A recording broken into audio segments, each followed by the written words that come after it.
Stand by to launch FanStream Sports. 3, 2, 1. Let's start. Hello, sports fans. Welcome to FanStream Sports. Nothing but pure sports. This is the JP Show. JP, it is so good to hear you back on the air. Stand by. Now, here's JP. All right, welcome into a Football Friday here on the JP Peterson Show. We got a great show for you coming up. We'll talk some hockey as well as the Bolts get a big win last night. So I was out at Amalie Arena, raucous crowd last night for the Vancouver Canucks. Not as raucous as it's going to be Saturday night for the Maple Loafs, who will be jumping in here with all their fans. Can't wait to see all the Toronto fans. Yay. Hopefully not too many, but probably a few. Welcome into the show. Say good morning to you, Nick Geddes from On3 Sports. How are you, my friend? I'm doing great. I am jacked up on a Friday because we got the Bucs and the Falcons, important NFC South on Sunday. Huge game. And then tomorrow morning, waking up bright and early, and me and Casey are making the trip to Tallahassee for FSU and Duke. Nice. So very excited for that, which I don't know if you know this. Casey's a Duke fan. She's a Duke fan, and so she's going to be sitting. Dookie? She's a Dookie, and so she really wanted to go to this game, got her outfit planned and all that, and I got to sit next to her wearing – she's going to be wearing like blue head to toe. She's going to stick out in that pro FSU crowd, so – Wow. We'll see how it goes, but I'm excited to get a house divided at FSU Duke. Who knew? What is her allegiance to Duke? Her grandparents met at Duke. So her entire family took that on, and they take it serious. Remember when North Carolina Duke played each other in the Final Four? What was it, last year? Yeah. I was rooting for North Carolina, and we were watching the game at her house, and it was like they disowned me right there when I said I was rooting for North. They took it very, very serious. So we're house divided on and everything. How are they going to take it when Duke gets their ass kicked here? Although I think it's going to be closer than the experts think. Absolutely. Yeah. Well, Pat Burnham will join us at 11 o'clock, 11:05 actually, and we'll get the lowdown from Tallahassee and the folks at the Osceola. Will Riley Leonard be playing? And if he plays, how good can he really play? Severe high ankle sprain. What's that? 3 weeks ago against Clemson? Yep. Yeah, that's a tough ask. That's a really tough against ask. Notre Dame, rather. Notre Dame. Notre Dame. Yeah, last play against Notre Dame. Yeah, that's a tough ask, but we'll see. And FSU is starting to, as I said a couple weeks ago, I think their best football is in front of them. I thought that was their most complete game this past weekend. The defense is starting to answer a little bit, taking away the quarterback runs. Not that Riley Leonard could run a lot on that ankle, but you never know. I said that about Pat Mahomes in the playoffs last year, and look what he did. Some guys can just do it, man. Shoot them up, superhuman. They come out there and they play, and but it's hard. It's hard to do. Patrick Mahomes is one of one, so we'll see. But I think FSU's it's a good spot, but they need wins over ranked opponents, and they need to probably get a little style points as well. Just win the game. I mean, I don't want to go crazy right now. Just go ahead and win the game. That's all you got. Because I think Duke's a really good football team, and they're better than people think. It's not the old Duke where you could just bully them in the run game and attack their quarterback. That's not the Steve Spurrier Duke of many years ago that can just beat you by spreading it out. This is a good team up front. So we'll talk about that with Pat Burnham. Eric Erlinson will join us at 10:45 to talk some Bolts. Big win for them last night, 4-3 over a much improved Vancouver team, much better Vancouver team. They are this is a Lightning team. It was a work in progress, and we'll talk with Eric about this, how this team has just got to come together, learn this new defensive system. Kucherov, 2 goals last night. He was fantastic. Best player on the ice last night. And I think he's in for a special year, Nick. I really do. There's a little something different about Kuch. He's shooting the puck from places that he hasn't shot the puck before, and he's scoring. I think he has his eyes on maybe a 50-goal season and turning, all these assists into maybe a few more goals. And I think that helps the Lightning. I think that helps the Lightning to have a guy with his shot. And Brian Engblom and I were talking about this a little bit last night, is some of these Russian players, they grow up with this idea of, being a playmaker and being a playmaker. And when they get to the NHL, not Ovechkin, but but Ovechkin's shot volume started to go up because people said, you got to shoot the puck. You got to shoot the puck. And I think, Kucherov's starting to, even though he had some shot volume last year, I don't remember him shooting from the high slot and some of the other places that he's he's shooting from this year and scoring. So I think he's in for a big year. Well, I was going to say, how much more special can we get? Because he had the most, I would call it, I mean, people say that Braden Point had the most quiet 51-goal season you've ever seen. I thought Nikita Kucherov had the quietest, 120 points or whatever it was season you've ever seen last year. Yeah. And, he didn't put the puck in the back of the net as much last year as we're used to seeing. Does he have 50-goal potential? Maybe. I think if he gets to 40, yes.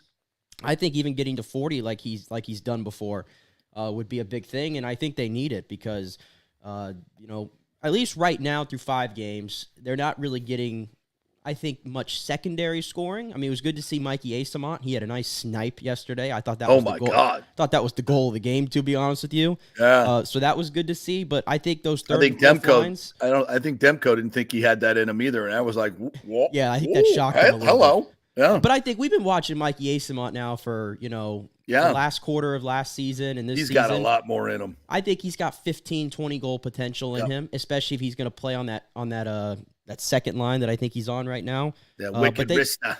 Right, but they got to get more secondary scoring. But until then, Nikita Kucherov, he's got to score more goals. They got to get Braden Point going, get Stamkos back in the lineup. But I would just say yesterday in general was a step forward. And I think that's the thing I'm looking at is every game since the Detroit game, I think they've been better every single game after. They were better in Ottawa, they were better in Buffalo, and then they finally finished it off last night with a win against Vancouver, and that's what you want to see.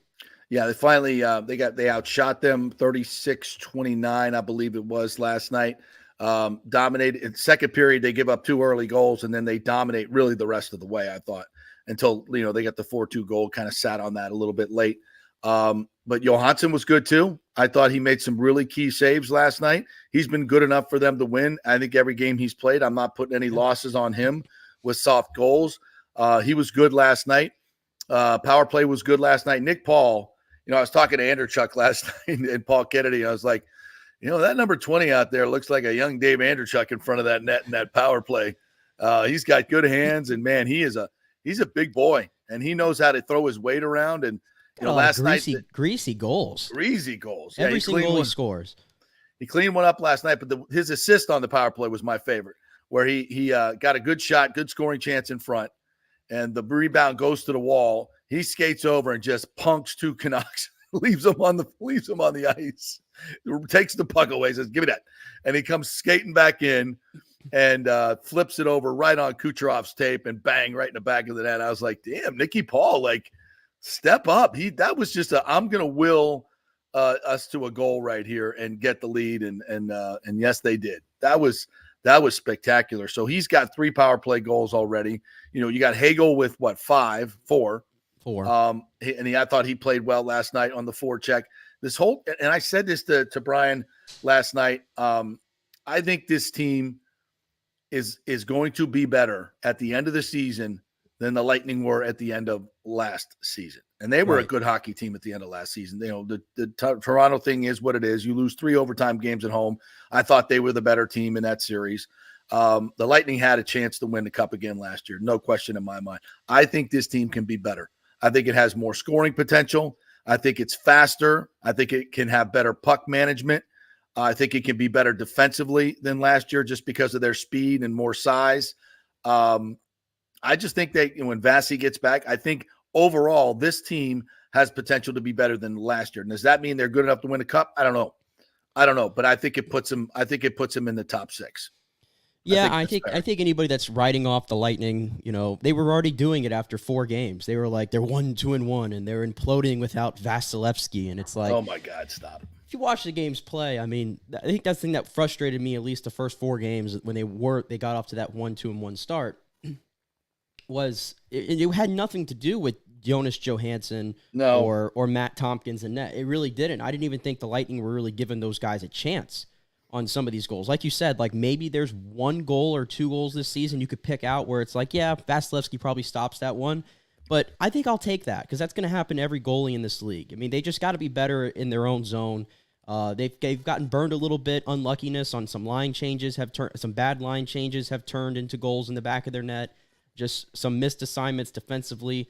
I mean, it's a new defensive system. It's going to take time. That's why there's 82 games. Okay, right, so we're not gonna just burn everything down after 5. The Lightning, I think they're going to be a playoff team.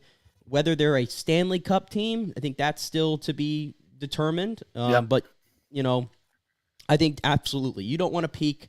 You don't want to be like Boston. You don't want to peak in October, November, December. We saw what happened to them last year. Yep. You want to peak later on in the season. So, but like I said, I think they've got incrementally better every single game going forward. And now you get the big test on Saturday night with Toronto. So they're going to be warmed up for that one with a big-time opponent coming in. So I expect them to play their best game of the season in that one. Yeah, I agree with you. It's going to be a good show on Saturday night. If you don't have your tickets, get them now. By the way, Lightning tickets available, single game Lightning tickets available. There's a lot of opportunity out there. I think the economy's probably hit the season ticket market a little bit. So I think there's more. If you're one of those folks who's like, I can't afford to go to a Lightning game, you can now. You can. And by the way, they still have, I think, $20 standing room only tickets. You can walk up and get almost every night. And if you get there early, you can get a nice little lower level perch in some of those areas. Not a bad way to watch hockey. So head on out. We'll hear from John Cooper here a little bit later on because I want to get into the Bucs. You know what? Actually, let's just go ahead and play Coop. Let's play Coop now. We'll do I said we got to get to the Bucs early because people want to hear about it. It's a huge game. We're going to get to it. We're going to break it down a lot of different ways. You're going to hear from Dave Canales, by the way, who his press conferences now are just like must listen. So we'll get to that in just a second. But let's listen into Coop last night. I thought he had some interesting stuff to say. Here we go.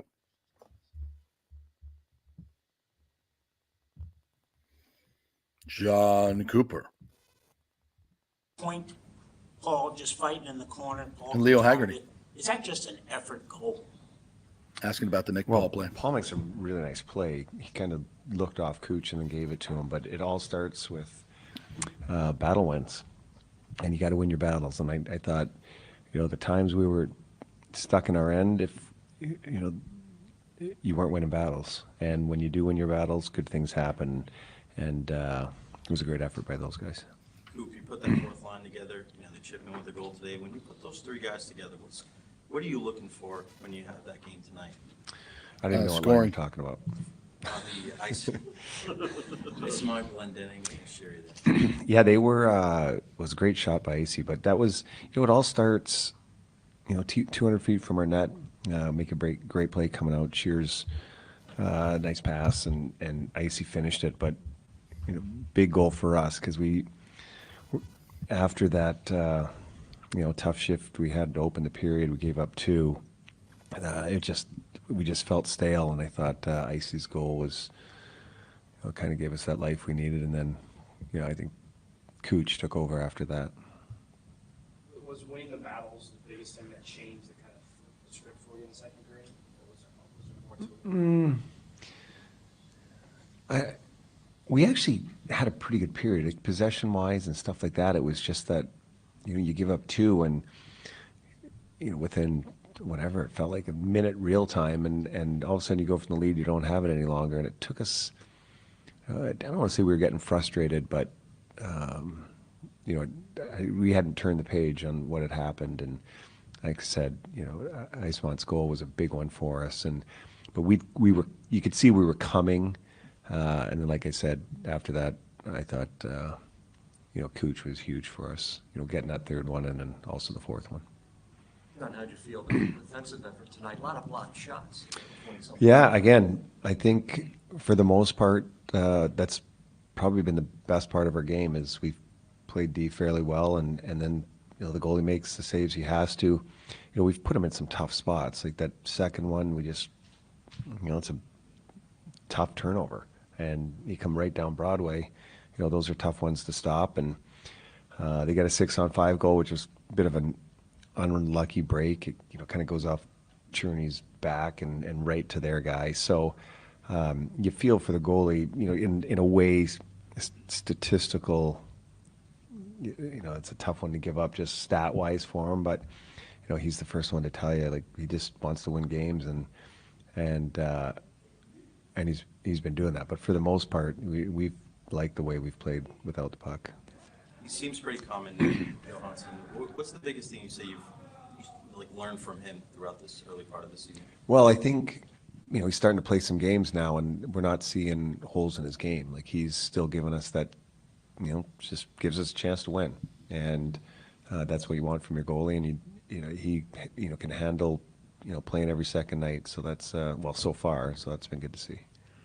What do you like from Janot so far this season? Do you feel like his fight gave you a little juice there too in the second? I thought that was another big part in the game for us. Like you said, I felt we were coming in that second period. But Janot's one of those guys that can turn a game like that, and there's not a lot of guys that'll look that guy in the eye, and when you see those things happen, physical presence, it just makes guys a little bit taller on the bench, and so but there's been a lot more to Gino's game. He's been big, physical. He's on forechecks. He's around the net, and just really, really happy with his game.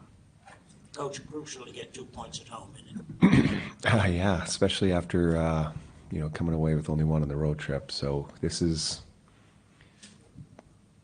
probably the longest we're at home. I think we're home for 2 weeks. I'm not sure how many games we're playing, but 5 games.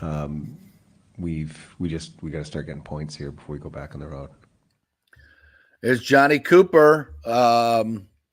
I thought the mixing of the lines last night was good. He's mixing things up, and I think that's why when asked about which line, there was a lot of different lines last night, and I think that's good. You got to get when things go stale a little bit, mix it up. But AC Mott's goal was huge, and that wrister just right over Demko's shoulder. What a great shot! Right. Kucherov's shot, Demko never saw. I mean, and that's the beauty of Kucherov. And I will steal this completely from my broadcast partner, Brian Engblom. If you're not listening to the last call, by the way, after the game, and you're a hockey fan, you're missing it. You can go to the Strike 102.5, also on the Lightning app, and call that up, because Brian is he really gets an opportunity, because I shut the hell up, to really talk about things that maybe he doesn't get to talk about during the game when he's breaking it down. And he spent about 5 minutes talking about how Kucherov shoots the puck, and how he's a little different in the way that he shoots the puck. And he says he's got that toe curve. It's kind of like a cesta. He said kind of like a highlight thing. And I said, yeah, a cesta, right? He goes, is that what they call it? I'm like, yeah. And so he's got that toe curve, and he comes out, 5-10 minutes before practice, and he's constantly working with this thing. And most guys will almost like a batter, right? You'll have when they shoot the puck, their shoulder is towards the goalie, right? The target. Whereas Kucherov is much more straight on. If you think of like a Rod Carew, how his stance was so open, and some of these great hitters of all time, because it gives you such better vision when you're looking this way instead of this way. You know what I'm saying?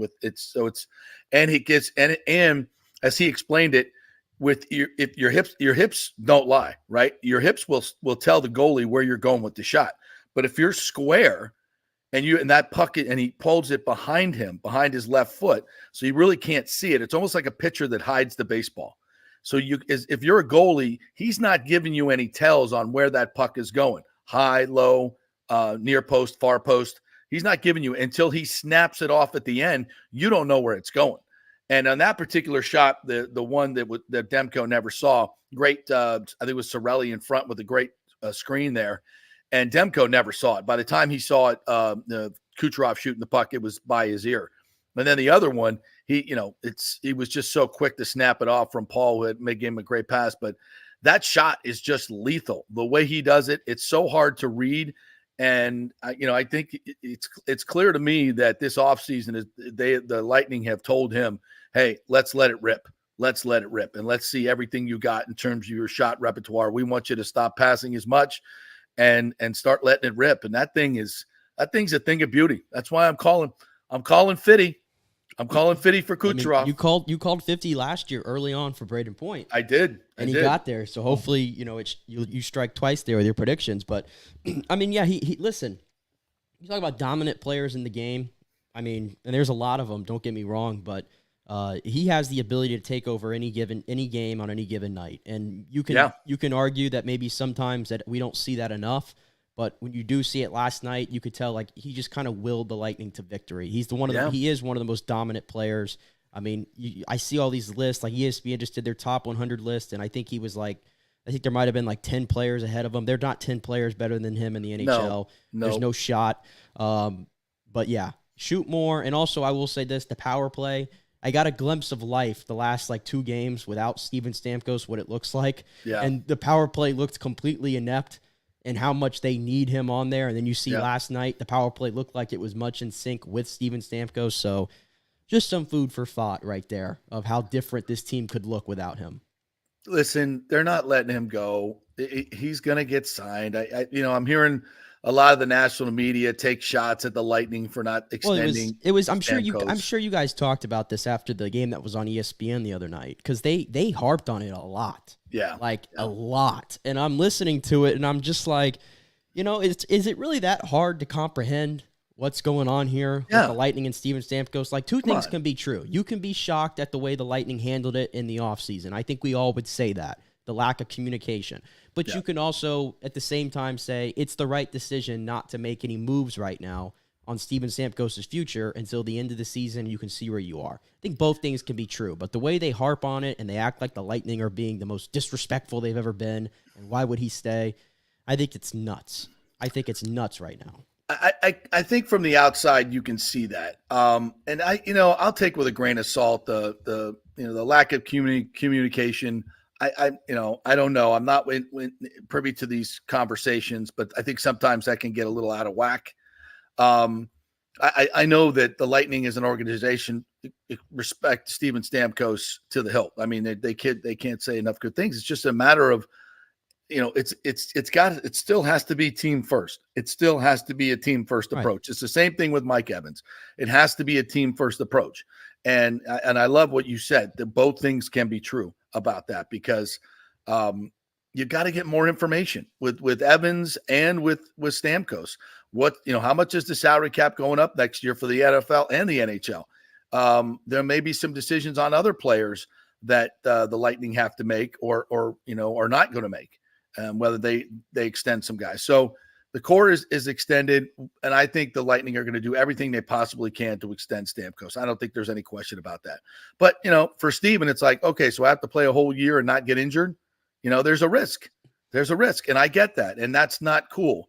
But it's part of the business. It's part of the business, and I think, when players get to this age, you can make mistakes in contracts, and I think we've seen a lot of them around the league, where teams. I don't want to say too much, Sidney Crosby, where you extend guys with tons and tons of money. Well, that's what my point was gonna be. It's like I was saying this, in the summer when we were talking about the Stamkos thing. You don't want to become what Pittsburgh are right now, and you don't want to become what Washington are right now. Or what the Blackhawks were for a few years. Or what the Blackhawks were for a few years. Like, I think there's this idea like the Penguins have done this. Well, we have Crosby and we have Malkin and we have Letang. So as long as we have them, we have to keep trying to win a Stanley Cup. And the Capitals doing the same thing with Ovechkin and Backstrom and Gazette. No, you don't. No, you don't. That's just not the way it works, right? Those franchises would be in a lot better shape if they would, move off of some of those older assets and not continue to just try to go for it. I mean, it's the epitome of square peg in a round hole, as far as I'm concerned, because those teams are far, far away from contention. And not saying the Lightning are there because they have a lot younger core than those guys, but it's just something that you have to keep an eye on. There's no point in forcing it and mortgaging your future trying to go after something that you're just not that team. All right, we're going to talk a lot more about the Lightning with Eric Erlinson at 10:45. So I want to transition over to the Buccaneers because this is a huge game. It's a season maker for them. This season is all about winning the division, right? It's all about winning the division. And every game, obviously, you only get 6 of them. So every game is key. They all count 2. So here come the Falcons. It's a home game. You got to win your home divisional games if you're going to win the division. No question about it. It's pivotal in terms of the juxtaposition in the season. 4-2 to 3-3 is a humongous deal here at this part of the season. You're healthy. Falcons are healthy. Have nobody on the injury report. You got the game at home. You're coming off a loss. Their quarterback is struggling.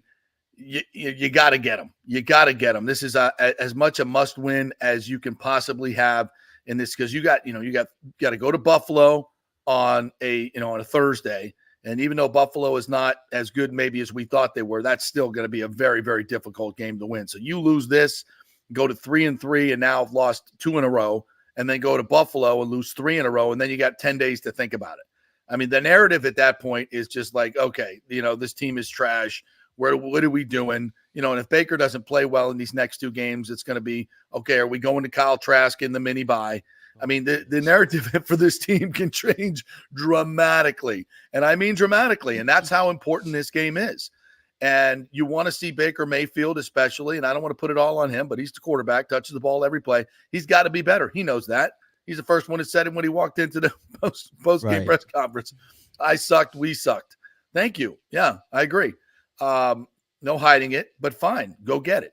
And Dave Canales said yesterday, and we'll hear a little bit from Dave this morning, love his press conferences, by the way, that he was, getting goosebumps or giddy about how the guys were taking ownership of this offense yesterday. They were in practice like saying, hey, we got to do this. We got to do this. These things, this works off of this. This works off. So there was a coming together and an understanding of exactly the concepts that he's trying to, get through to these guys and teach them. It takes time, right? It takes time.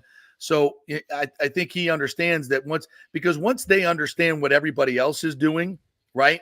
And everybody knows what everybody and why everything works together, it just, it comes together in a way that everybody's rowing in the same direction. It becomes not just reading your playbook and knowing your assignment, but everybody rowing the boat in the right direction in unison. If you've ever seen a dragon boat or a scull and one of the rowers is off, it's just, the boat's going here, it's going there, and nobody, and it's complete chaos. Right. And that's just with one guy not in sync.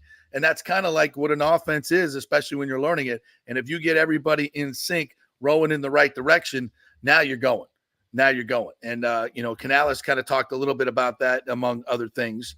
But this is a huge game for them. And, I think defensively, they've got to play they've got to play aggressively. I thought they were a little timid against the Lions, to be quite honest. The defensive backs were not jumping routes.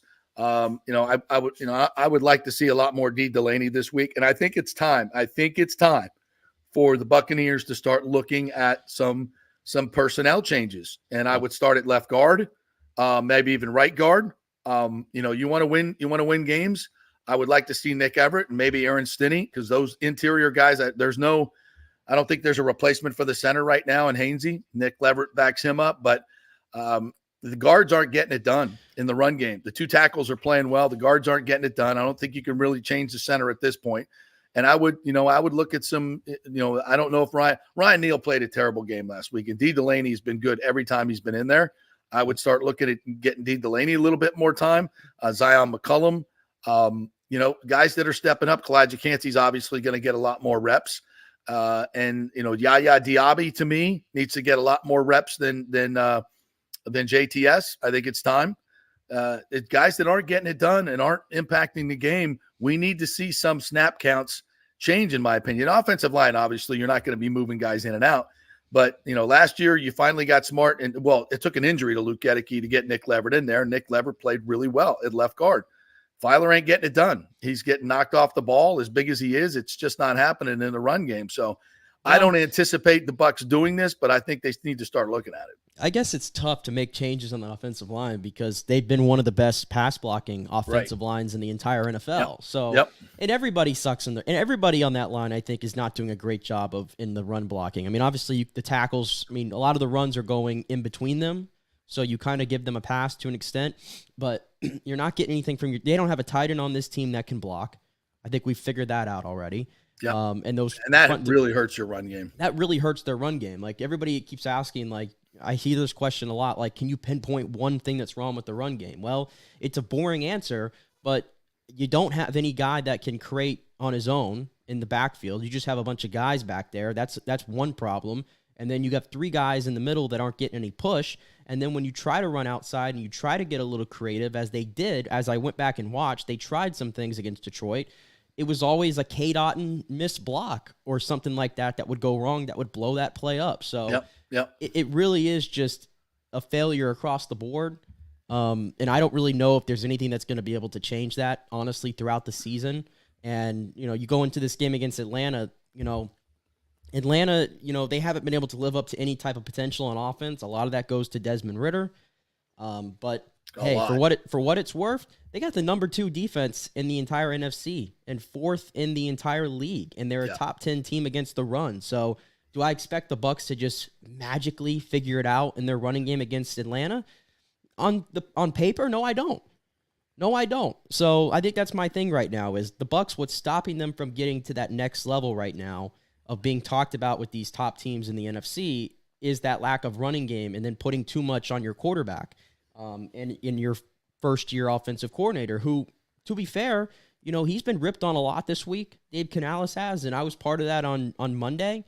But again, going back and watch the game, I thought they actually drew up some really nice things. And as you said Monday, your whole synopsis was players got to make plays. Yeah. And he did that.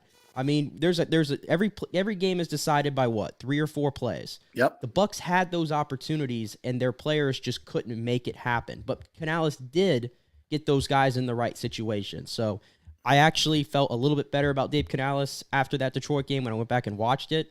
But it is a work in progress, but no doubt about it. This is the biggest game of the season to this point.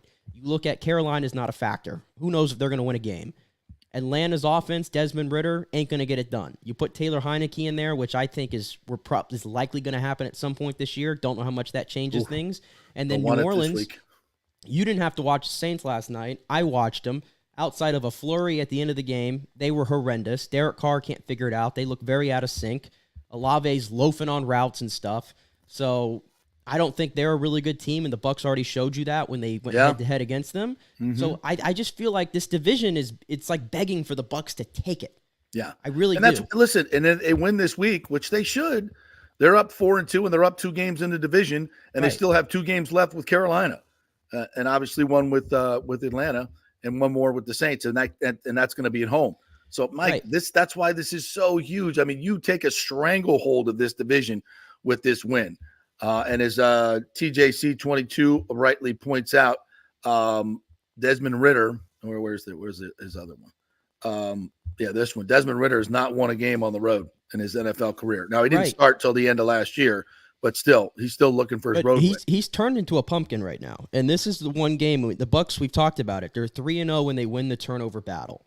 And I think Ritter is a quarterback that you can force at least 2 to 3 turnovers, whether that's getting to him and sack fumbles, things like that, or him just throwing it to you. I think this is a big opportunity for this defense to lead the way in this game. And that's why I want guys with ball skills out there. D. Delaney. The guy makes a play every time he freaking plays. He's coming up with an interception. Izzian, these guys, you got to get them time. I don't know why. You bring in free agents like Neal and you want him, he looks like such an impressive player compared to D. Delaney. D. Delaney just gets it done. I like players like that. Give me some production. Yeah, and if you look at the matchups in this game, obviously Drake London's the one. I'm sure Carlton's going to be on him. That's going to be a really physical matchup. Their number 2 receiver, I think, is Mac Hollins. Nothing to write home about. So I'm looking at who? So I'm looking at Jamel Dean. I'm like, Jamel, if there's a game for you to get right and show us that you're a $15 million corner, it's this one. I can't have you getting beat by Mac Hollins in this one. And then you look at the big matchup in this game is going to be those 2 tight ends. The last few games, they have figured out how to get Kyle Pitts involved a little bit. He's starting to show in this offense. And Jonnu Smith is playing really good football right now. So that's going to be the big matchup in this game that dictates this, I think, is whoever's going to be on. It's going to be Devin White and Levante David. We know that. Whoever's on Pitts, whoever is on Jonnu Smith, that's going to be a big deal. We saw Levante David. I thought he took Sam Laporta out of that game against Detroit, did a really good job. And now it's Devin White's turn because you got 2 of those tight ends that you got to cover. So that's the big matchups I'm looking for in this one. Yeah. All right, let's take a quick break, and then we'll come back. We'll hear from Dave Canales, 10:45. Eric Erlinson, Pat Burnham will join us at 11:05, and then Sandra Golden from 92.9 The Game in Atlanta covers the Falcons. We'll get her perspective. So full show here for you. We're brought to you by the Jeeves Law Group, JEEVES lawgroup.com. If you've been involved in an accident or totaled your car, give them a call and see if you got the right settlement. It's JEEVES lawgroup.com. They do a lot of different things. You've got any legal issues whatsoever, give Scott Jeeves a call. You've heard him on our show. Great dude, big Gator fan, very approachable man, and he will He will fight for you guys. JEEVES lawgroup.com. And Bay Area Modern Medical Center, get your testosterone right, get your nutrition right, get your immune system right. And they do it the modern way at Bay Area Modern Medical Center, BAMMC.com. Back at 3, we will hear from the loquacious Dave Canales. Stay with us.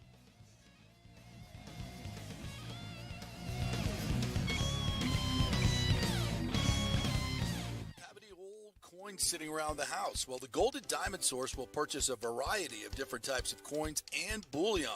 Their gold buying program includes sterling silver, silver, platinum, and watches. They also accept unusual pieces that other jewelry stores do not, such as gold bars and sterling silver flatware.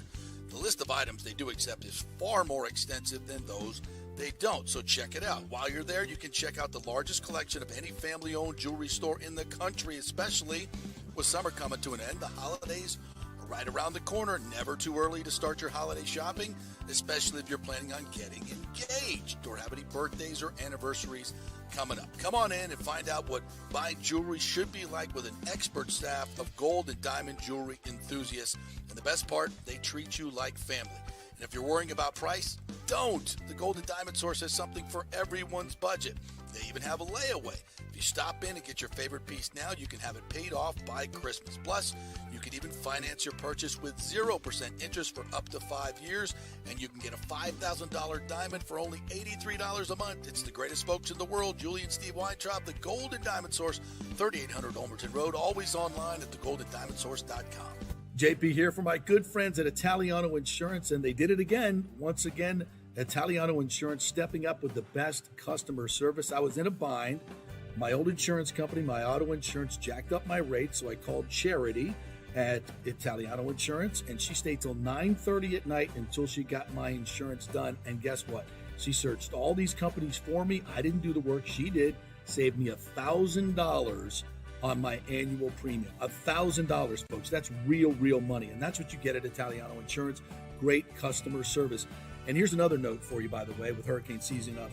40% of people in Florida are underinsured. That means if you have something happen during a hurricane and you need replacement costs, you're going to get 40% less than you deserve. Can't let that happen. Call the folks at Italiano Insurance and get them to help you out in both those regards. They will save you money and keep you insured properly. That's 813-877-7799. Great folks in the community, been doing it for over 60 years. Italiano Insurance, 813-877-7799. All right. Well, Fitz the mortgage guy did it again. A listener heard his ad, was going to another big bank, but called Scott Fitzgerald at American Mortgage Services of Tampa, and Fitz saved him $618 on his monthly payment. Are you kidding me? Folks, that's big money. Rates are going up, they're going down, they're going all over the place. Scott will shop your loan and save you lender fees and get the best rates. Email him, scott@amstampa.com, or call 813-294-7595. That's Fitz, the mortgage guy. Lots of stuff going on right now, and these rates are going all over the place. You need somebody knowledgeable in the market that will work hard for you and get you the best deal. That's my man, Scott. He's done 3 loans for me, done thousands of loans for local folks here, works with a lot of the coaches and players in the area. He's the guy. 813-294-7595, or go to scott@amstampa.com. Let's go. Right now, back to the show with JP. All right, welcome back to the JP Peterson Show as we roll in here on a Football Friday. Eric Erlinson coming up at 10:45. We'll talk some more Bolts, and we'll get into some college football with Pat Burnham at 11:05 as FSU welcomes in 16th ranked Duke. That's crazy to think. It's Duke and FSU to determine who's going to go to the ACC championship game. So, college football parity is here. Are we playing basketball? Not yet. I hope that, but which, by the way, I hope FSU gets a little bit better at basketball this year. Last year was tough to handle. So turn it around, Lenny. Let's go. All right. So once again, Dave Canales spoke to the media yesterday. Always a breath of fresh air. If you want to learn about the Buccaneers offense or just NFL offense in general, and he was asked some tough questions. So let's listen in to Dave Canales here, new offensive coordinator. What we got? What we got, guys? This may be a stupid question, so bear with me. No such thing. No, this was maybe don't. We know your attention is 100% on the Falcons, but with a short week and having to go to Buffalo, is somebody in the organization starting to cut up film so you can get out of Sunday night? Yeah, definitely the young guys. So, the guys who are doing our film breakdown, just some of the prep stuff so that we can walk in Monday, and some of the guys are going to work a little bit Sunday night, just so we're all ready to go. We don't have the luxury of that full Monday. So the guys have been grinding. I remember being in that role, the challenge is get that work done. And then when Saturday comes, okay, now what coverages are we looking at again today? Because I rely on those guys upstairs for a lot of information. So being able to do that, but flush it out. And of course, for me and the rest of the staff, we're just focused on this week. It's easy to say, if you hit a couple of those deep shots, Yeah. the ball's not batted down, those are plays you dial up. It's Yeah. a different outcome, or at least a different day, right? Yeah. But that didn't happen. So Right. you ended up with 6 points. Yeah. And you're 18 points a game, and you're still not running the football. So Yeah. where do you kind of see this group at right now? With what you're trying Why are to you do? smiling, Gaddis? Yeah, all fair things, right? So again, we get to the red zone twice. We got to come up with touchdowns some way, somehow. We had the OPI on the 3rd and 1 with a potential run there, but it's too good to pass up a one-on-one opportunity to Mike Evans, in that situation. So I loved where Baker went with that. A lot of people can go two ways with it on a 3rd and 1. But geez, most of the time they're helping with a safety over there and a corner. We got to be able to take advantage of those opportunities, and we didn't on that one. And so, yeah, I think just in general, kind of you guys asked me week to week, kind of grade our offense, and I would say we're still, out of 10, we're still in that 6.5 to 7 in terms of our just fundamental play and execution. And I include myself in that too, just being able to adjust in the run game while they're giving us these different pressures and fronts, what is the best thing to go to in those situations. So that's where I can get better. And of course, all of us across the board just really need to continue to improve. But we have good variety in what we're doing. That puts a strain on our guys. That puts a strain on us as coaches. It puts a strain on our guys. What are we preparing for? We're preparing to win the division. So as you come down the stretch, a defense can't just line up and say, guys, it's this run and that run. That's it. And I think that we're preparing ourselves and building an offense that's not going to allow defenses to just say, hey, just take this away, and they got nothing. So we're really working towards that. At some point, just to follow up, Yeah. don't you have to kind of streamline a few things? Do you figure out what runs are best, or how you can get production? Yeah. Can you have too many good ideas? I think so. So for me, the challenge is this. If you oversimplify, right, it makes it easy for the defense to stop what you're doing. That may lead to success on a couple of plays. But I think that in the pass game and the run game, if we put the strain on ourselves now, early in the season, by the time we hit midseason and as we go, right, the guys get familiar and accustomed to having all the different variety, having the different types of runs, the different types of passes, the fly motions, the shifts, the different things that we're working on. That does take time. And so it's kind of like, I don't want to sacrifice the where we're heading for right now.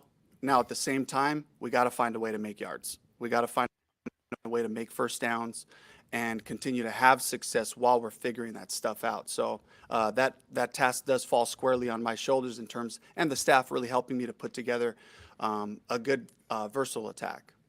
Let's pause it right there, Nick, if we can. Referred to your run blocking as adequate, okay, I think with the Yeah, let's pause it right there, because that was Rick Stroud asking some really good questions there, and I think an even better answer, to be quite honest with you, because we said before the season this offense is going to be more than 18 points a game, and it was. You get it down, when you're 5 weeks in, you get a down week like 6 points, which obviously should have been a lot more. The numbers are going to look poor, right? They were averaging 23 points, 23, 24 points a game before that. But what Canales says is spot on. And Baker said this as well. And I don't know where this narrative is coming, that the offense is too varied and they've got to simplify it. This is the freaking NFL. Okay. As you go through this is not about, 1 game, 2 games, 3 games. It is a week to week league. I get that. But what Canales is saying is you've got to be so varied. You've got to have an answer. And you heard Baker say this the other day as well. You got to have an answer for everything that the the defense is going to throw at you, right? So it's got to be varied. Now, you want to dumb stuff down, go ahead, but you're going to put a ceiling on your offense quickly if you do that, very, very quickly. And Canales is too smart for that. He wants to, they may struggle a little bit in the beginning because this is part of the growing pains. It's an offense that has a lot of variety, but once you get it down within a game, you can switch and go to different things. When the defense switches, when they play the chess game and they switch something, then you have something to go to answer it. If you keep simplifying stuff down, you got nothing to go to, and then you're stuck. So I like exactly what Canales is saying, and I think he's absolutely 100% right. This is about winning a division. This is not about winning, a particular quarter. You got to have a bigger vision, and if you can't just simplify everything and say, okay, we're going to have 4 runs and we're really going to execute that. I don't think that works in the modern day NFL. Yeah, and let's be honest too, and I think he actually mentions this later on. Because of the way the NFL is set up nowadays in regards to like fixing like a running game that was like really bad last year. Like you can't have any physicality in practice. You only get so many reps. So when you get into the game, that's kind of like the only time that you have to like test things out and to see if things are going to work on the field like they do in your head or they do on your sheet. So in regards to the running game, that could be another thing too. It's like, I know we're a third of the way through the season. It's crazy. It's only been, 6 games, but we are a third through the season, so they're going to have to figure it out sooner rather than later. But a lot of this is kind of like testing ground for these new concepts that he's trying to bring. So, maybe there needs to be some patience there in that part of it. Of course there does, But again, scoring is down across the league because of all those things. You can't practice anymore, and I think that really affects the offense in a lot of different ways. All right, let's switch gears and talk a little hockey as we bring in the Lightning insider, Eric Erlinson, joining us now. Double E's, thanks for jumping on with us. Big game last night, big win for this team, and I thought their most complete win of the year so far. A lot of different elements pitching in. What did you like about last night's game? I liked how they didn't get rattled, giving up 2 goals in 62 seconds to open the second period. And a 1-0 lead gets flipped to a 2-1 deficit really fast, and it can stun you. And it didn't stun them. And a lot of new faces on this team this year. There's, I think, 11 of the players that dressed for them opening night was not on the roster opening night last year. So that includes a Nick Perbix and Darren Radish. But I think that gives you the idea that this is still a pretty mature team. There's still a experienced championship core there, and they didn't let that game get away from them, especially when basically the 2 goals were by mistakes from one of your core defensemen, right? And they didn't let it rattle them. So that's what I like the most about it, that gives you the idea that they're in the fight. And the 6-on-5 situation, I thought Jonas Johansson was terrific to keep that game, to make sure Vancouver didn't get a second one. And it's funny, we thought we'd be talking a lot about the goaltending for the wrong reasons, and both guys have been pretty good through 5 games. Yeah, and we talk about last year Nick Paul. It didn't seem like he got many of the breaks to go his way, not the goal scoring, at least in the second half, that we wanted from him. But this year on that power play unit, kind of replacing Killorn, he's got 3 goals already, and they've all kind of been of that greasy type in front of the net. I mean, does he kind of? And JP just brought it up. He was talking to Dave Andrechuk yesterday at the game. I mean, doesn't he kind of remind you of 25 in there a little bit on that power play and what he brings? In cleaning up the garbage, absolutely. He's a different player than Andy was, for sure. Andy was so good with that long reach that he had and getting to loose pucks in front. But Nick is kind of showing an awareness that, we weren't sure that he had. And that's not saying he's not, worthy of this position. But he's really jumped into that spot with both feet, and he's been terrific. I mean, he's doing exactly what they need him to do. He's retrieving pucks. That's a big part of that responsibility and that role as the net front presence, is making sure you find the loose pucks, not just the ones in the crease and popping them in like he has been, but behind the net and winning those battles and making sure you maintain possession and keep the puck. So he's in the right areas at the right times, and he understands his role. And, for a power play that had Alex Killorn in that spot for a number of years, working with basically those same 4 other guys, he's just been a perfect fit so far early on. especially on home ice. It's power play, 4 goals in 2 games Yeah. on home ice. You'll take that all the time. And Nick Paul's been terrific in that role. I dare say he's been a little bit better than Killorn, and he's just starting. He's bigger than Killorn. I would say he's better in retrieving pucks in terms of his physicality.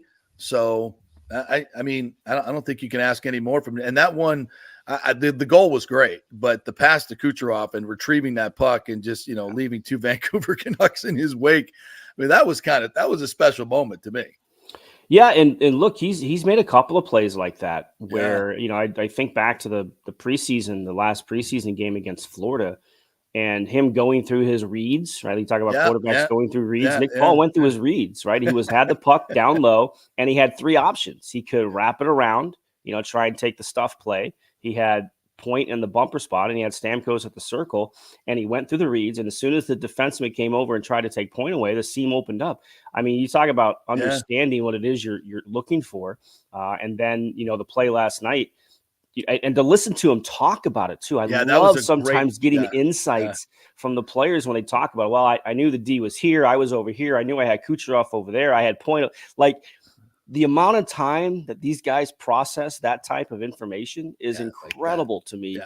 And he had it, and he knew it. He knew exactly what he was going to do. And as soon as the D-man made a move, he knew what he was doing. So it's you get a little bit of a piece of the hockey IQ of some of these players, and he's been really good so far.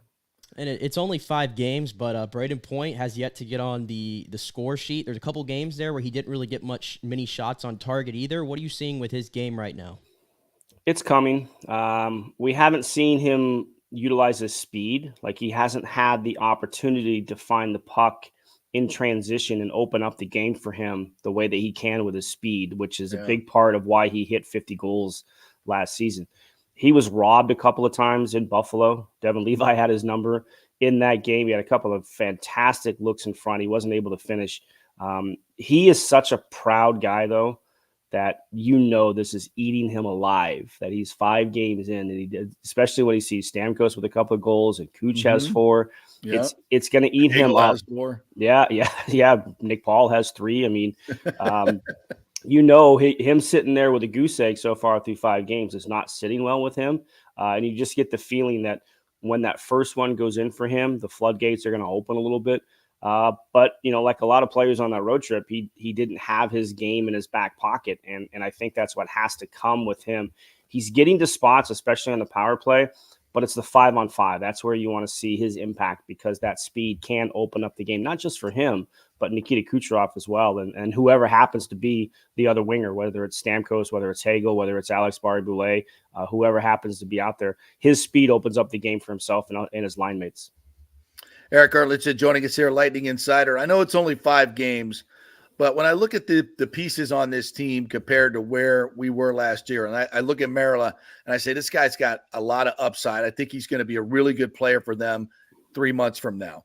I look at Shiri, I look at Dahan, and a lot of these new guys, Mikey Asimont last night with a big goal. It's something we haven't seen from him, that wicked Rista. These guys, I think, all have a ceiling to get to and have a lot better hockey in them. And as a group, somebody asked me, do you think this team could be better than last year's team? I said, yeah. I think that when you look at the pieces that are here, they're faster, they're bigger. I think they're more skilled than last year. I think they're a little tougher. What are your thoughts on that? I mean, I know it's only 5 games in, and of course I'm projecting with Vasi coming back and being Vasi. But as a group, I just see some better potential here than last year's team. Not the Cup teams. I'm not going there yet. But last year's team, which was pretty damn good. Yeah. Well, there's no doubt with the moves that were made over the summer and how the line construction is much different from last year. I mean, they certainly got a lot faster. All 3 of those guys on the school bus line, Pat Maroon, Pierre-Edouard Bellemare, and Corey Perry, as effective as they were the year before, sometimes those situations just fall off the map, and it just fell off the map for those 3 guys. So they knew they needed to upgrade that area. What I like about Valtteri Merla like he uses his size, right? Like his body positioning and along the walls and everything you look for in a player with his size. He's 6'2". I think he's 6'2", about 210 pounds. Yeah. Got some offensive spark to his game that will eventually, I think, start to come a little bit. But he's been a good fit so far. So he brings that sort of element of some skating ability, physicality, and some offensive touch. Luke Glendening is a terrific defensive center. He actually only 39%, I think, in the faceoff dot. That's not going to happen very often for him. So he is definitely a guy who can win them some faceoffs and be consistent in that area. So that kind of changes things in how the coaching staff can utilize these players during the game. And I mean, Connor Sheary, I think he's still trying to find his personality in this team. He's been up and down the lines, and it was good to see him get a point last night and get on the scoreboard. That always helps, even for a player as veteran like him. You bring in an Austin Watson when you need to, and the elements that he can bring. I think Tanner Jeannot is starting to look a lot more comfortable, certainly, maybe kind of, quieting some of the naysayers, if you will, for the way he played when he came over at the end of at the trade deadline last year. He's looked very comfortable. It's definitely a different look. They need to get the offensive scoring depth, though.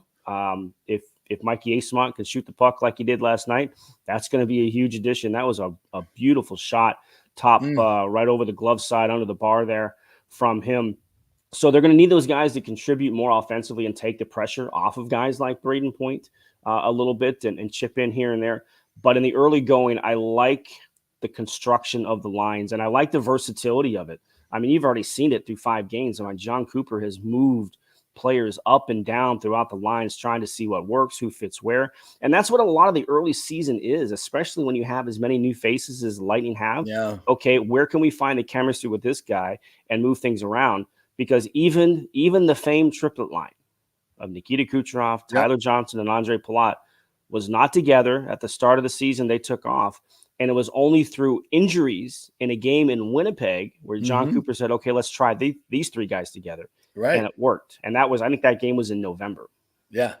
Yeah. Like last night, there was a question about the third line, and Cooper's like, what line are you talking about? Because there were about 6 lines last night, be a little bit more specific. And I think that's kind of an underrated quality that Cooper has, because I think a lot of coaches are not as willing, to experiment, especially at this level. And I think he does. And things change throughout the year, right? I think lines get stale, right? Lines get stale and injuries happen. Yeah, right? exactly.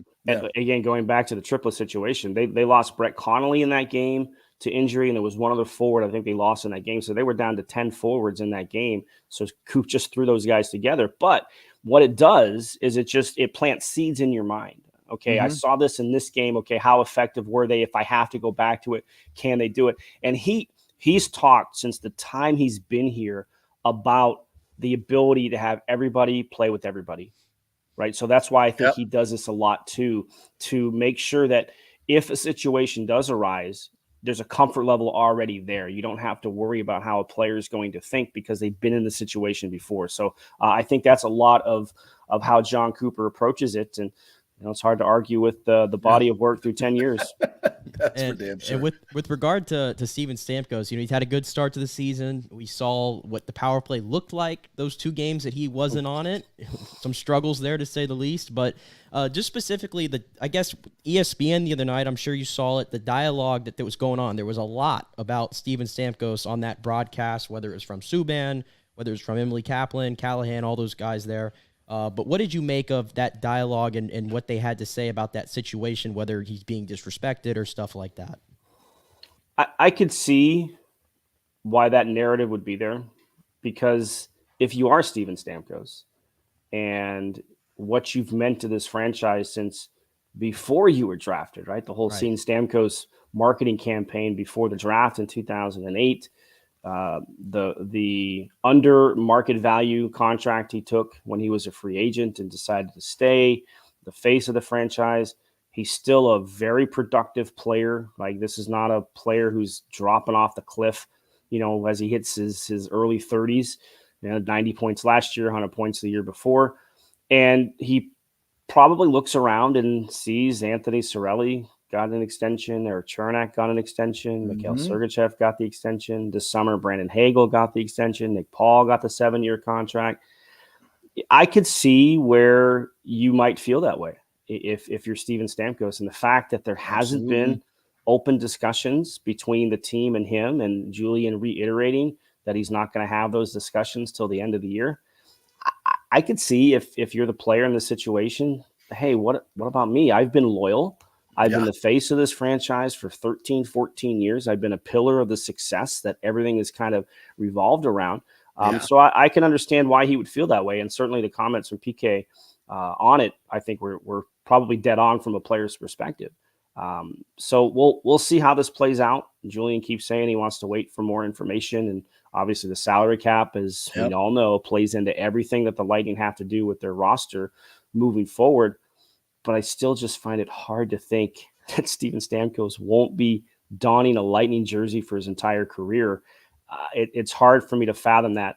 And of course, the other part of that equation is you're talking Steven Stamkos this year, you're talking Victor Hedman next year, because his contract is going to be up. And maybe that's part of the information that Julian, but I would really, really love to see those two guys finish their entire career with one franchise. It doesn't happen very often, but those two guys probably deserve that opportunity as much as anybody in this league.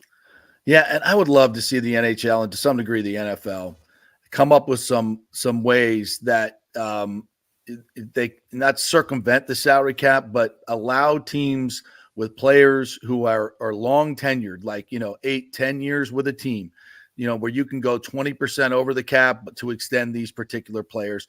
And if ownership are willing to do it, they should be able to do it. They do it in other leagues. And I just think that that's something that would benefit the teams, would benefit the players. And I don't think there's an owner in his league, unless your name is, Stu Sternberg in another league, that wouldn't do that, and it just, it benefits everybody. Why not do that? Because that solves a lot of the problems. If you could hit 20% over, you could get, I think these deals would already be done, but that's just me. Yeah, it's an interesting situation, but I kind of agree with you on the Larry Bird rule, right? To be able to sign guys on your own team. Yeah. And there kind of is, because if you re-sign with your own team, you get 8. Free agency, it's only 7. So there's a little bit incentive for guys to stay with the team. But in these situations, nobody's going 8 years. With these players. No, they shouldn't anyway. Yeah, exactly. Yeah. But I think we both know how it would work. The owners can't stop themselves. So that 20% or whatever number it would be filled up, and then you'd be in the same situation, right? Yeah, probably. So it's just an extra 20% of space to work with that would be filled up, unless you have a really creative GM, which the Lightning certainly do have in Julien Brisebois. But yeah, there should be some sort of ability to be able to sign guys that you have drafted. Like, I don't know if you should, or guys that made their NHL debut with your franchise. I think that would be an interesting, caveat to kind of put in the CBA and reward players for their loyalty. Absolutely. All right, Double E's, tell everybody how they can get your content. Is the website back up, working? Website is up, man. It looks great. Let's go. New. It's the guy who built it for me, Lee. He's a miracle worker as far as I'm concerned, because not only did he build a very, very good website, he was able to seamlessly transition everybody from the old database to the new database. Done. Payments, everything is just a seamless transition over. So the website is up and active. There'll be some free stuff on there for some free reads, but everything else will be behind the content wall. $40 for a year, $4.99 a month for anybody that wants to sign up. Well worth it. I'm excited for this website. I think it looks great, so go check it out. All right, partner. Appreciate you. Thanks, Eric. We'll see you at the rink on Saturday for All right, Toronto. boys. Be well. It's going to be fun. All right, quick break. When we come back, we're talking some college football with Pat Burnham of the Osceola FSU hosting Duke. It's a huge weekend for recruiting as well for FSU, so we'll break it all down with you when we come back. We're going to be live at the patio tonight, 5 to 7 o'clock. Peter Blake will be joining me for a football happy hour. We'll have some special guests. We'll have some giveaways and, of course, $4 White Claws. Come on down and join us for happy hour. Jump on the fan mic. We'll have some fun. 5 to 7 o'clock at the patio, and always the best place to watch football this weekend, Friday, Saturday, Sunday. It is the patio, 421 South McDill. It's the place where everybody meets at the patio. Back in 3 with Pat Burnham from the Osceola. Stay with us.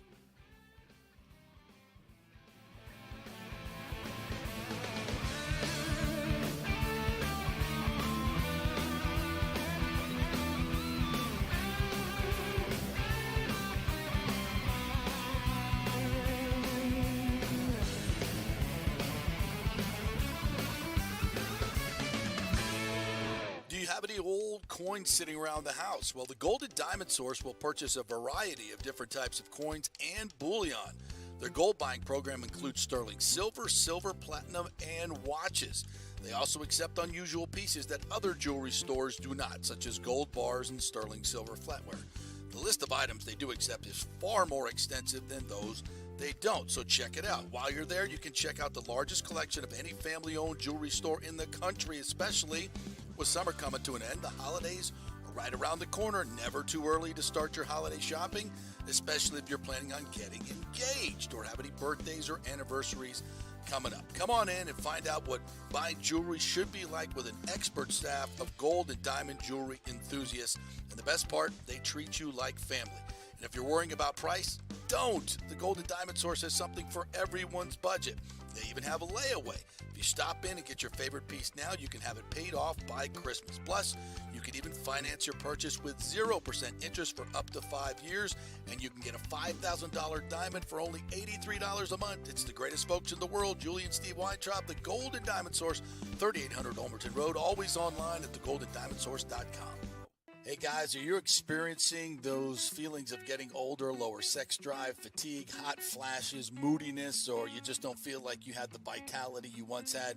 It's a chronic problem here in the United States. You're not just getting old, it's likely low testosterone. Studies over the last 20 years show a shocking decline in younger males aged 16 to 39. Older men have seen a sharp decline as well, so do something about it. Go see my friend Christopher Lugo at Bay Area Modern Medicine. Look, testosterone replacement is not a frivolous treatment. It takes a professional, targeted approach that focuses on total body wellness, vitality, and emotional stability, not a one-size-fits-all approach like many clinics use. They will monitor your blood work and adjust your treatment as needed for optimal results. Folks, I've been on testosterone therapy for over 6 years, and it is a life changer. You will feel and look better than you did 10 years ago. Give them a call at 844-977-3477 or go to BAMMC.com. Tell them JP sent you for priority scheduling. That's 844-977-3477 or BAMMC.com. JP here for the Jeeves Law Group, Jeeves. Call for a free case evaluation, 888-9-JEEVES. That's 888-9-JEEVES. We're local, we're trusted. The law firm brings over 80 years of combined legal experience focusing on clients in Tampa Bay, the state of Florida, and national class action cases. If you're injured, get that free case evaluation, no cost to you. The Jeeves Law Group's focus is on auto, truck, and motorcycle accidents, as well as class action and consumer protection law. Scott Jeeves is a board-certified civil trial lawyer and a certified circuit court mediator practicing in the Tampa Bay area for over 30 years. You hear him on the show all the time. Great guy, big Gator fan, and great for the community. The Jeeves Law Group is a highly skilled team with years of experience that will apply their skills, expertise, and knowledge to assist individuals who have been in an accident with compensation for damages, lost wages, medical expenses, pain and suffering, and property damage. Get that free case evaluation, 888-9-JEEVES. That's 888-9-JEEVES. Coming back at you. Now, more with JP on FanStream Sports. It's only just begun. All right, welcome back to Football Friday as we're going to dive into a little college football. The biggest game of the weekend here in the state of Florida certainly is not Miami and Clemson. That will be on the ACC network. Taking center stage on ABC will be Florida State, ranked 4th against 16th ranked Duke, who comes in with a pretty damn good defense, giving up just 10 points a game. We turn to our good friend Pat Burnham at the Osceola, who has played, coached, administered college football, done it all. You are the man, Pat. They love you here in Tampa. When's Pat coming on the show? They ask me all the time. I'm like, every Friday, 11 o'clock, baby. What's up? How are you? Well, first of all, I feel bad for your people. They're waiting all week for me, but I do appreciate y'all. They love you, man. And by the way, you guys are in mid-season form on your hockey coverage. Y'all have actually made me, each year we've done this, y'all have actually made me a hockey fan. We're actually paying attention to hockey now. Cool. Well, come on down to a game, man. Don't really understand the rules. I understand that some of the best scenery in all of professional sports is in the stands at hockey games. I do remember that because I used to go to one or two games a year down there. But listen, you guys are in mid-season form. Hey, you remember the Tallahassee Tiger Sharks? I do remember. How about that? I used to go to those games. East Coast Hockey League, ECHL. Yeah. And those were great games. They had a really big following.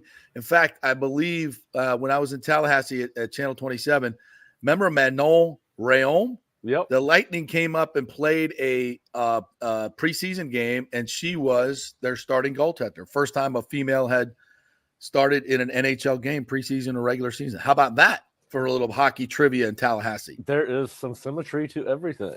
Yes, there is. Indeed. The Tallahassee Tiger Sharks. That was good times. All right, so we got a big football game this weekend, my friend. First of all, the status of Riley Leonard. I've heard their coach, Mike Elko, say that it's possible that he will play. What are your thoughts? Well, I mean, his standard line since he got hurt against Notre Dame was he's day-to-day, right? And he said the same thing on Monday afternoon at his weekly press conference. Then apparently on Tuesday at his radio show there in Durham, he kind of made it sound like maybe Riley's recovery was going a little bit better than they anticipated. Now, is that smoke and mirrors? Who knows? I got a text 5 minutes ago before I popped on into y'all's online studio saying that he's definitely out. Now, I've asked that person to verify who he's getting the information from because I was trying to explain this to somebody. Everybody just assumes because it's a high ankle sprain he's not not going to play. Well, not all sprains are the same. Right. People recover from things differently. If you believe all the Aaron Rodgers stuff, he's going to make the most miraculous recovery from a torn Achilles that anybody's ever done. But listen, here's the thing. Listen, these guys work all year to play on 12 Saturdays. That's all they get is 12 Saturdays for 350 days worth of work. I think that Riley Leonard will play if he can. I do not think Mike Elko, because they still run the ball 57% of the time when he's in the ball game, and he's their second leading rusher, even though he's missed a game. So I do think that he will play if he can, but I don't think Mike Elko is going to waste him because even if they were to lose to Florida State, they're mathematically still in the race for the ACC championship game. So he's not going to roll the dice just for this one game. Now, I'm sure Riley Leonard wants to play because he's got NFL aspirations, and you play in Florida State, there's going to be a lot of scouts there, or at least a lot watching on television. So I think he wants to play. Now, will he play? And listen, and this is either way, whether he plays or not. Listen, this is not the Duke team what we think about all the time. You kind of got to get over your upbringing, right? This is not the Duke team that we've seen Florida State crush time and time again. And, Mike Elko's done a good job of bringing a lot of experienced players. And I think they're going to give Florida State a challenge, even with the backup quarterback Beeline. And listen, he's 12 of 20 passing for the year. Now, the offense was totally different against NC State than it has been against other teams. They ran the ball 71% of the time. He only completed 4 of 12 passes, obviously, but they still run the ball a lot with Leonard. And listen, the reason you don't want Riley Leonard in the ball game is because he is a very hard runner. More than half of his yards this season have come after contact. And of course, so anyway, listen, I think it's going to be a fascinating game, but I think everybody's got to wrap their head around the fact that this is not the Duke teams that Florida State fans have grown accustomed to seeing. Well, they can play defense, right? This team is very good good defense. 10 points a game. And the thing that really struck me about watching that Clemson game was, Clemson just said, we're Clemson. We're going to run the ball down your throat. And Duke said, no, you're not. And on the goal line and every key situation, they tried to do it and they couldn't do it. And I was like, holy crap, what team is this? Where did they find these players up front? Their front seven is legit. And when have we ever been able to say that about Duke? Like never. I know the Knowles have never lost to them, 21-0. Yep. But this team scares me a little bit. Well, listen, both these defenses are bend but don't break. If you looked at the totality of if the total defensive stat told us true, the indicator both defenses are average. I think they're 63 and 58, something like that, both of them. But anyway, you look at Duke's defense. They've held 4 of 6 opponents to 126 yards on the ground or less. Now they're ranked 63rd, so everybody thinks that there's a weakness there. They gave up 213 yards to Clemson, 159 to Notre Dame. Nobody else has gone above 126. Listen, they've been very good against the pass. I think they've got the second highest PFF pass grade as a defense in the nation, and then obviously their scoring defense. So listen, Florida State and Duke have been very good in red zone defense, right? They're both in the top 20, I believe. But yes, so their defense is really good, JP. They have 16 players listed. And, it kind of reminds me when I was in high school, we played every year. The senior athletes got a chance to play against some of the staff. And so it's a bunch of 18-year-olds playing against a bunch of 35-year-olds. And we just thought we were going to run them off the court, and they ended up beating us, right? One of the reasons they ended up beating us because they play unselfish basketball. They're passing like the 85 Celtics. And listen, you can't replace experience in football or anything else.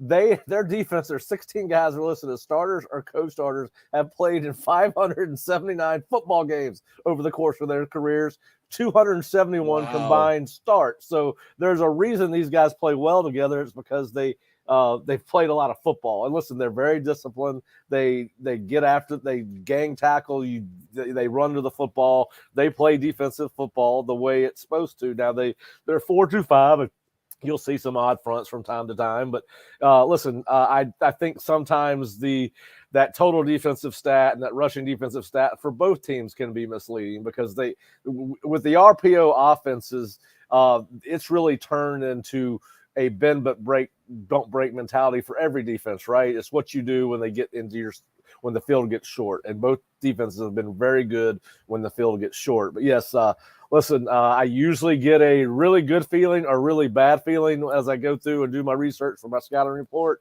Right. I certainly don't feel as good as I did before. I've had to talk myself out of the fact that this is not the Fred Goldsmith teams that Florida State used to kick their butts when I was in college here. But listen, I do think it's going to be a much tighter game than most people are anticipating, with or without Riley Leonard. But certainly it's an important game for Florida State. Right now, it's the last ranked team on their schedule. So it's very big that they play well. If we're talking about as we get further down to the time when the College Football Committee starts being the only voting that matters or the only poll that matters. But yeah, listen, it's going to be the one thing I think Florida State has an advantage where if Henry Beeline is the quarterback for Duke, this is going to be his first road game. And road game at Doak Campbell Stadium at night with 80,000 people rocking. That could be a little intimidating and disconcerting when you got the war chant going all game and everybody's had plenty of time to get juiced up for the experience. So I think home field advantage, particularly if Beeline starts, is a real thing for Florida State. But I think it's going to be a tight game. I even with Beeline, I think that that 13-point spread's probably in play. It's a lot. And listen, they're very good on defense. They're deeper than I thought as I got into my research on Duke. They're much deeper than I thought, particularly on defense. But listen, their running backs run hard. They get a lot of yards after contact. And then listen, who they're going to throw the ball to. 4 guys have basically taken up all the targets. Yep. But listen, they got their top two receivers average over 12 yards per reception. So it's not like they can't throw the ball, but they're much better running the ball on offense than they are throwing the ball. But it does create some opportunities in the pass game. Get some one-on-one situations. We even saw that with Beeline against NC State with some play action. They're going to play action to death when they get into the pass game. There's hardly any pure dropbacks. But listen, and that they've got to listen. You listen to Mike Elko talk this past Monday, and he certainly sounds like a confident guy that believes in this football team. And I think this Duke football team thinks they have it. Listen, they played well against Clemson, beat them. Yeah. They beat a Notre Dame team that's been pretty good this year. I mean, they hung with Ohio State, and then they just beat the crap out of USC. That's right. This past weekend. So I don't think that what Duke has done has been a fluke by any stretch of the imagination. Nick, you got something for Pat? Yeah, I was gonna. We talked about Riley Leonard a lot. His availability. Johnny Wilson. I haven't heard much there. Does it look like he's gonna be back in this one for FSU? Who cares? We like Keon Coleman. It all matters, JP. It all matters. Yeah. I think he'll be back. I mean, listen. I think he'll be back. Superman. I was not at practice this week, but I know that Kurt put in his staff prediction keys to win that he expects him to be back. Kurt and Bob were at practice all week, so I anticipate that Johnny will be back. I did want to ask, though, for those, because I'm going up to the game. We're leaving tomorrow morning, and I've only experienced the Tallahassee at night just one time before, but I've never done it like the full day experience of being there. For somebody who's a newbie like myself, give me a game day. What's the game day experience? Like, where should I be? What's going to be going on? Things like that tomorrow. Well, listen, the college town will be rocking all day long. You have people down there watching ball games early. People will be tailgating early. The weather's going to be outstanding. I think the high is 80. I mean, it's going to be partly sunny or sunny. Listen, you can't go wrong in college town. Then there's going to be multiple tailgates.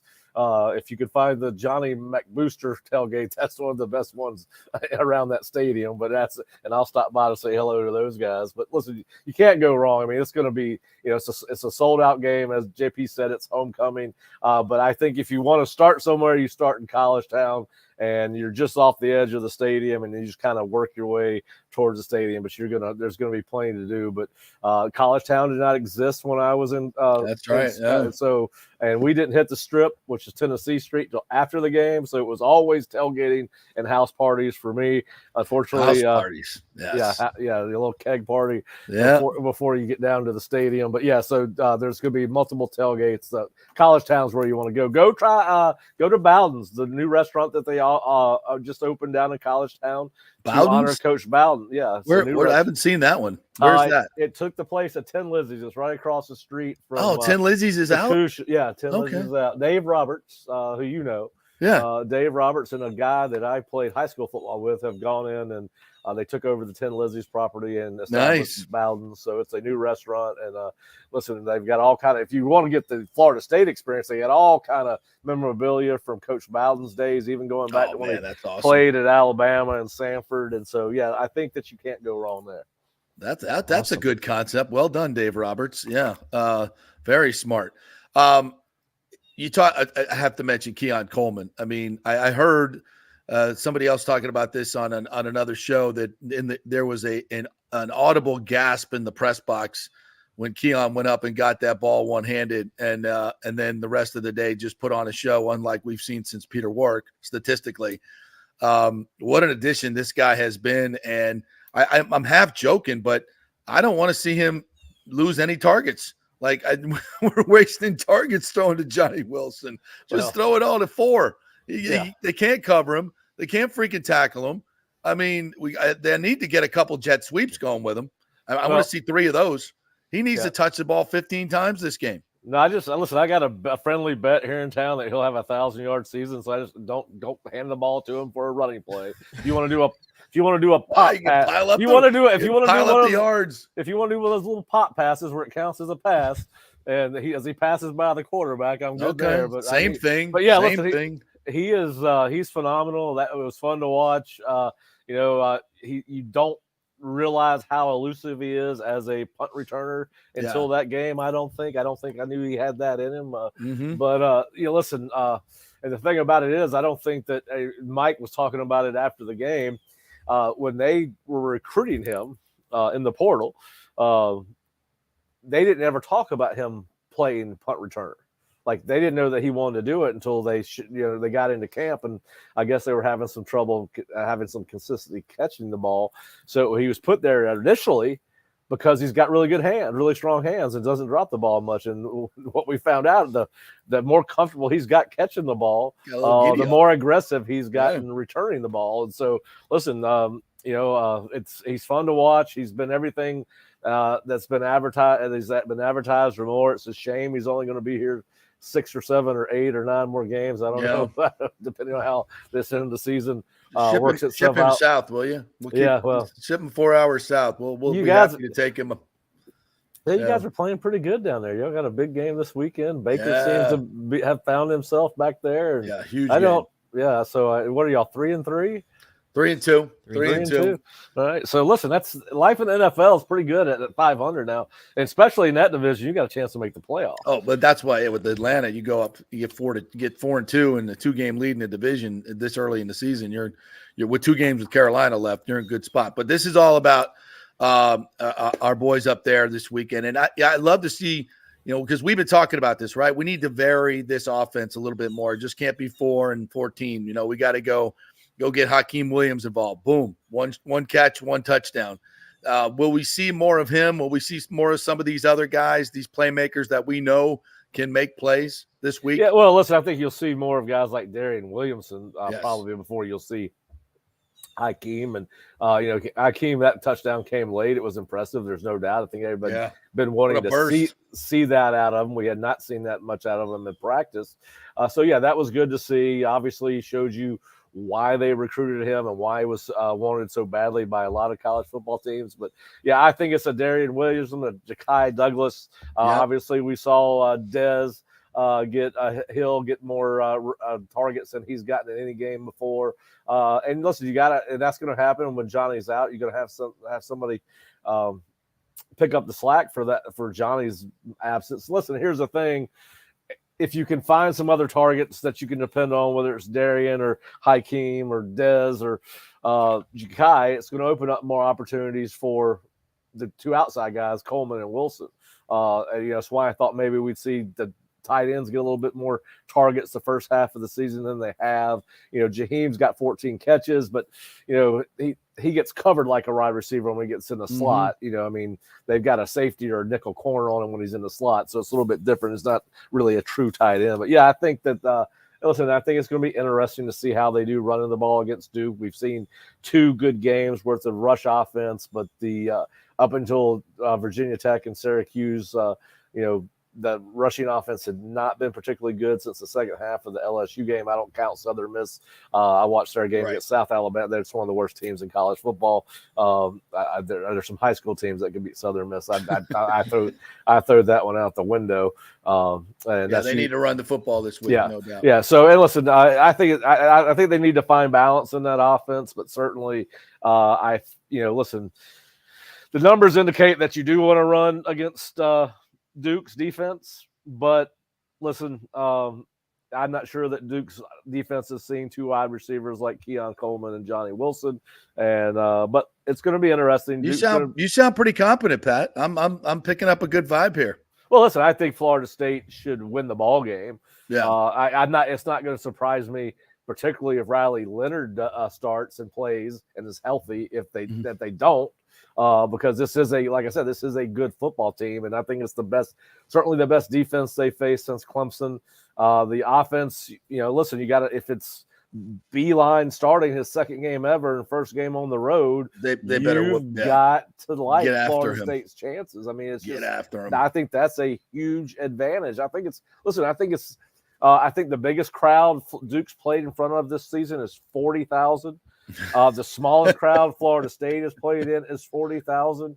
So home field advantage should be something that's real for Florida State, whether Riley plays or not. But if it's Henry Beeline, it's a definitive advantage because he ain't never seen anything like that. That spear hits the head. Woo! And there's probably going to be several guys on that team that have not. And listen, it can cause a lot of problems with cadence and snap count and illegal procedures and all those kinds of things. But listen, at the end of the day, JP, it's going to be about once the game settles down. who's the best football team, right? Because Florida State's going to come out with the early buzz because of the crowd and the fact that this is one of the best games in all of college football this weekend too. It's one of the few ranked on ranked matchups, and what it and the implications it has not only for the ACC but for the college football playoff as we start getting closer to that. So listen, it's a huge game. I never thought it'd be this fired up for a Florida State Duke game, but I basketball. I cannot wait to get to the stadium and see how this thing turns out about 10:30 or 11 on Saturday night. All right, partner, tell everybody how they can get the great content at the Osceola Rivals Network. Yeah, just go to theosceola.com or floridastate.rivals.com. It'll take you to the same place. We've got our scouting report just went up, which is where I get into some PFF numbers and watch a little film on the team, kind of give you some our FSU fans some background on what Duke does well and not so well. Got Takeaway Tuesday from earlier this week where I talk a little bit about Mike Norvell's fourth down decisions against Syracuse and how that cannot turn into a habit. Also talk about the fact that, and give you my reasons why I think Florida State, out of the 7 FBS or Power 5 teams that are undefeated, why Florida State has the best chance to be the only undefeated team at the end of the season. Break it down in great detail, go through every team's schedule and how this thing could play out. And then, of course, we've got the recruiting visitor list, big weekend for recruits at Florida State. So we've got the recruiting visitors list for this weekend. A lot of stars are going to be out. High school football stars are going to be out. I mean that literally. You got a ton of 4- and 5-star kids going from 2024 to 2026, and a couple of kids that are expected to be on town are committed to Georgia and Miami and several other schools. So it's a big weekend for Florida State. They need to have a good showing in front of these kids, and I think the crowd obviously will make a big impression on these recruits as well. But yeah, theosceola.com or floridastate.rivals.com. Cannot wait for this one. I'll be doing hockey post game, so I won't be able to join you post game this week, but I will be trying to keep an eye on this thing. So, and I'll see you from Miami. See you for that. All right, hey, Nick, enjoy your trip to Tallahassee. Shoot me a text when you get into town. Yeah, catch up with them. Absolutely. I had to go somewhere to get my mind off of what's going to happen, a few hours earlier in Norman. So, what is that? That'd be the UCF destruction has to go to Norman. Gabriel. Oh, by the way, Nick, you will be happy to know in my Takeaway Tuesday article, I talk a little bit about your Knights. The money may be greener, but the grass isn't when you go to the Big 12. So I talk a little bit about UCF, Cincinnati, Houston, and BYU. So I worked your boys into it. My Central Florida team is still stuck in a very, bad conference. We will explain, as I try to explain to them all the time. It's still the big three. You're on the outside. You don't get it past the velvet rope until you win a real national title. Hey, that's good news is you've locked Gus in for a couple more years. Yeah. Oh, I'm rosy, and we got a buyout that we can't even pay. So I love it. Check it out. The money may be greener, but the grass. I love it. All right, thank you, Pat. Appreciate it. Have fun this weekend. Yeah. All right, quick break. When we come back, we'll get back to the Bucs as my good friend Sandra Golden will join us from 92.9 The Game in Atlanta, and we'll get a little preview of the Bucs-Falcons from the Falcons standpoint. Quick break. We're brought to you by the Jeeves Law Group at Italiano Insurance. Shop that insurance around, folks. Auto insurance, business insurance, homeowners insurance. Let them do all the work. They represent dozens and dozens of companies. Why call 1-800 numbers and get that voicemail awful hell when you can talk to a real human being that's going to treat you with respect and get you results. Great customer service. That's why they've been in business for over 60 years. Italiano Insurance, 813-877-7799. Back in 3 with Sandra Golden. Stay with us.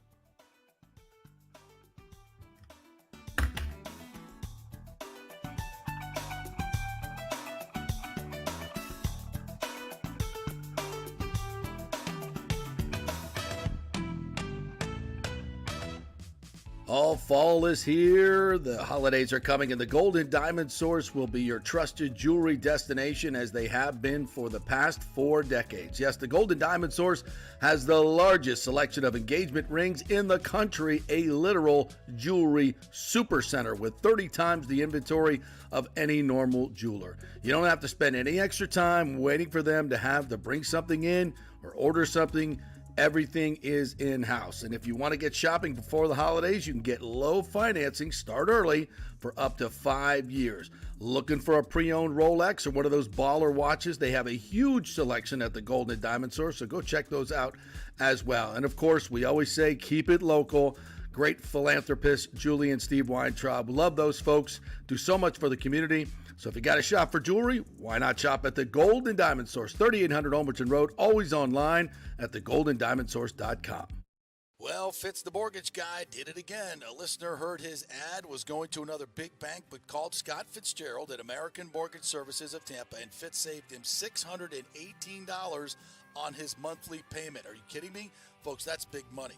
Rates are going up, they're going down, they're going all over the place. Scott will shop your loan and save you lender fees and get the best rates. Email him, scott@amstampa.com, or call 813-294-7595. That's Fitz, the mortgage guy. Lots of stuff going on right now, and these rates are going all over the place. You need somebody knowledgeable in the market that will work hard for you and get you the best deal. That's my man, Scott. He's done 3 loans for me, done thousands of loans for local folks here, works with a lot of the coaches and players in the area. He's the guy. 813-294-7595, or go to scott@amstampa.com.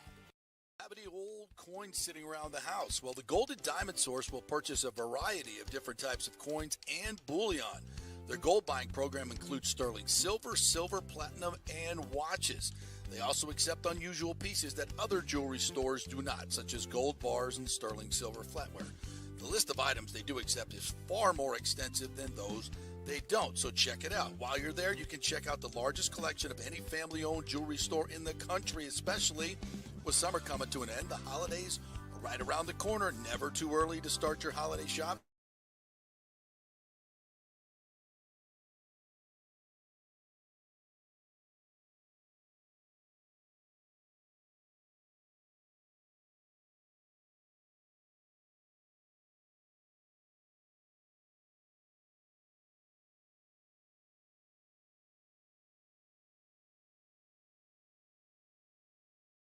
Christmas. Plus, you can even finance your purchase with 0% interest for up to 5 years, and you can get a $5,000 diamond for only $83 a month. It's the greatest folks in the world, Julie and Steve Weintraub, the Gold and Diamond Source, 3800 Olmerton Road, always online at thegoldendiamondsource.com. JP here for my good friends at Italiano Insurance, and they did it again. Once again, Italiano Insurance stepping up with the best customer service. I was in a bind. My old insurance company, my auto insurance, jacked up my rates, so I called Charity at Italiano Insurance, and she stayed till 9:30 at night until she got my insurance done. And guess what? She searched all these companies for me. I didn't do the work. She did. Saved me $1,000 on my annual premium. $1,000, folks. That's real money. And that's what you get at Italiano Insurance. Great customer service. And here's another note for you, by the way, with hurricane season up. 40% of people in Florida are underinsured. That means if you have something happen during a hurricane and you need replacement costs, you're going to get 40% less than you deserve. Can't let that happen. Call the folks at Italiano Insurance and get them to help you out in both those regards. They will save you money and keep you insured properly. That's 813-877-7799. Great folks in the community, been doing it for over 60 years. Italiano Insurance, 813-877-7799. Pure sports. JP is back on. Welcome back. FanStream Sports. All right, welcome back to the JP Peterson Show on this Football Friday. Don't forget, we'll be out at the patio tonight from 5 to 7 o'clock. Peter Blake will be joining me there, so come on out for happy hour. We'll have some giveaways for you. I'll have some special guests for you. We'll be talking football. We'll be talking hockey. We'll be having a good time. Brought to you by White Claw. Get your seltzers. Get your vodka drinks. Always the place to hang out all weekend long. If you're thinking about where do I go to watch the games, it's the patio because the weather's going to be awesome outdoors under the palm trees and the stars. Great place to watch football. Go watch the FSU game there. No Gator game this week, so take over the patio, FSU fans, for Saturday night and all day long, and then Sunday the Bucs game as well. So let's talk some Buccaneers Falcons with my good friend Sandra Golden from 92.9 The Game in Atlanta. Longtime friend, longtime colleague. Good morning, Sandra. How are you? Hi, JP. You had me at White Claw Patio FSU game tomorrow night. Sounds great. Yes, that is in your wheelhouse right there. No question about it. I'll say. Yeah, is that a lot of talk about FSU? I know Atlanta's a huge FSU market, so I know you guys are talking Knowles up there as well, right?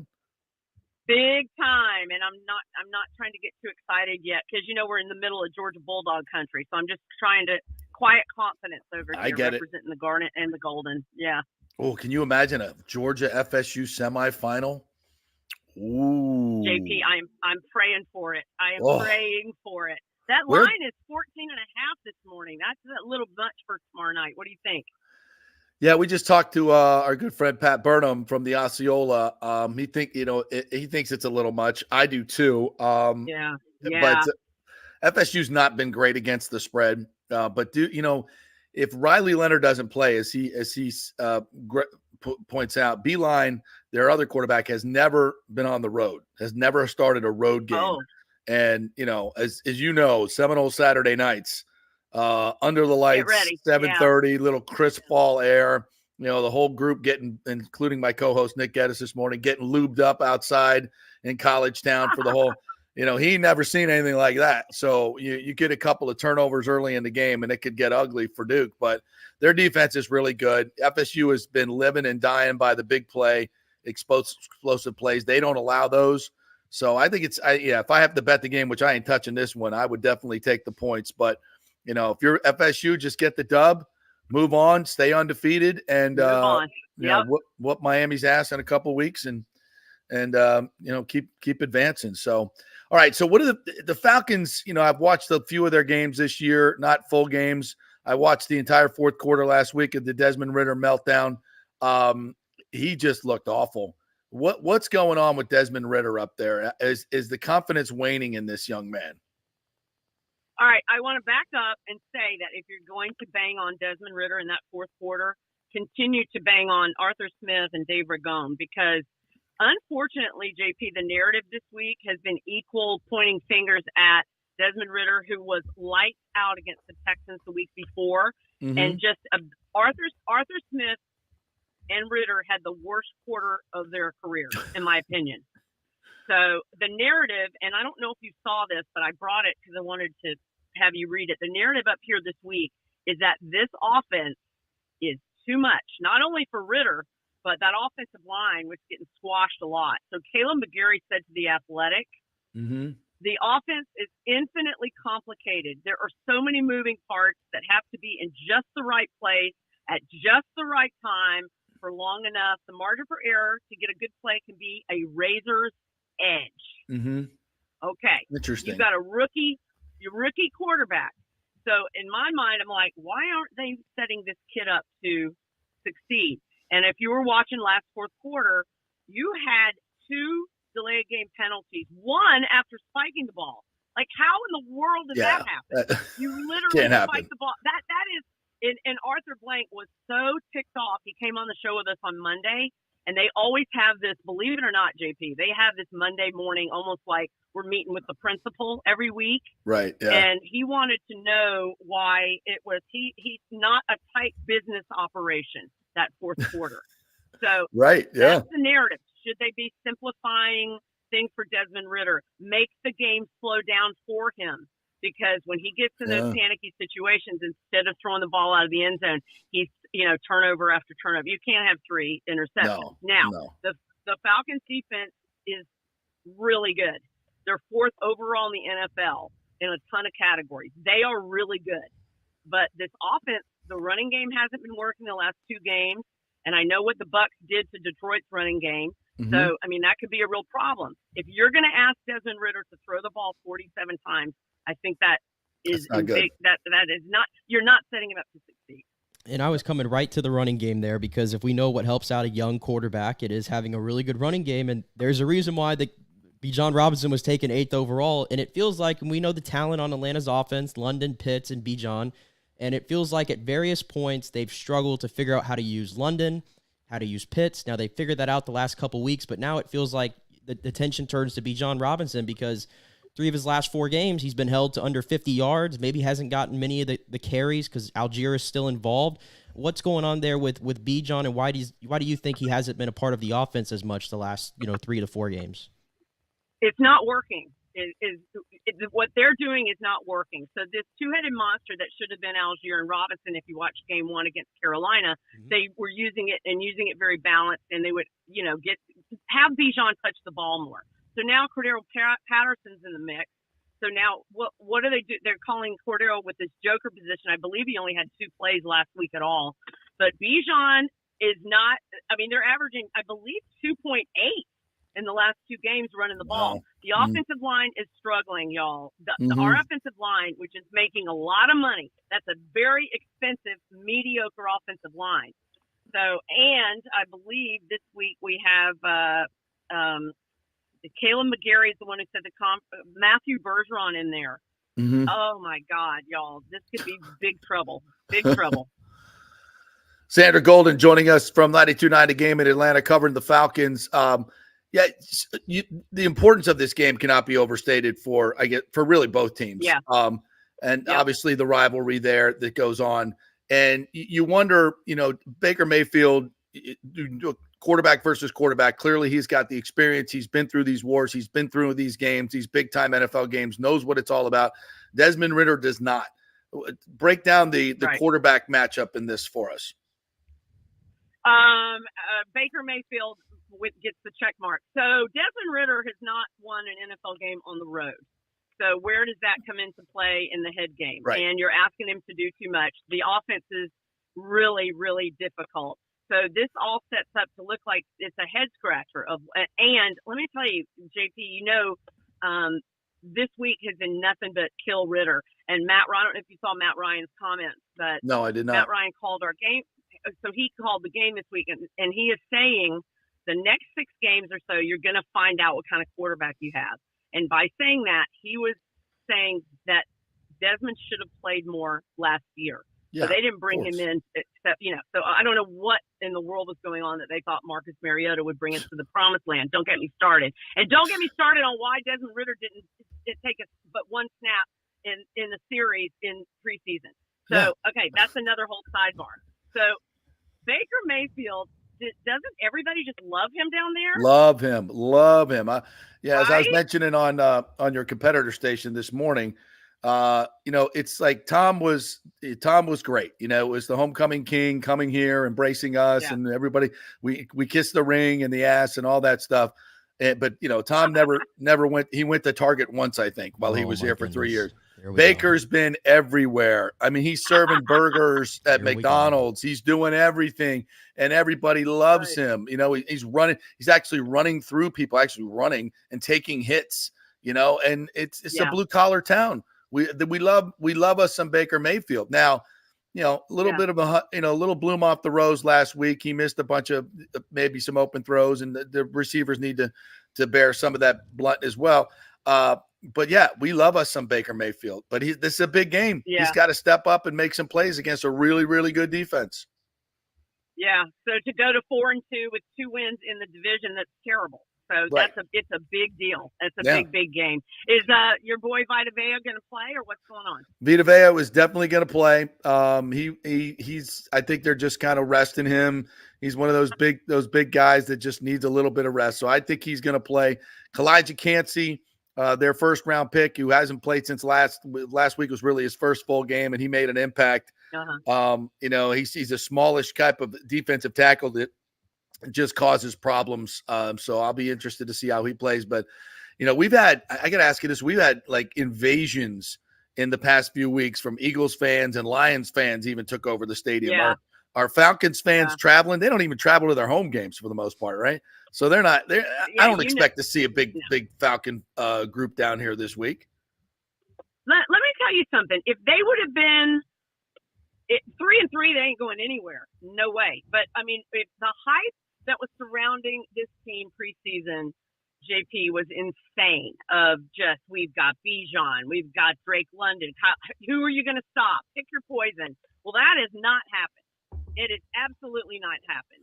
So the long answer is they're not traveling to Tampa. And you know what the narrative here is? And I have a feeling it's the same with you guys. Yeah. is, we can beat Atlanta. Well, I mean, I'm hearing them like, we can beat Tampa. I'm like, who is this we? I mean, they're saying the same thing about the Falcons. Right. So it's like, okay, I'm interested to see. The Falcons have really, really been taking it this week.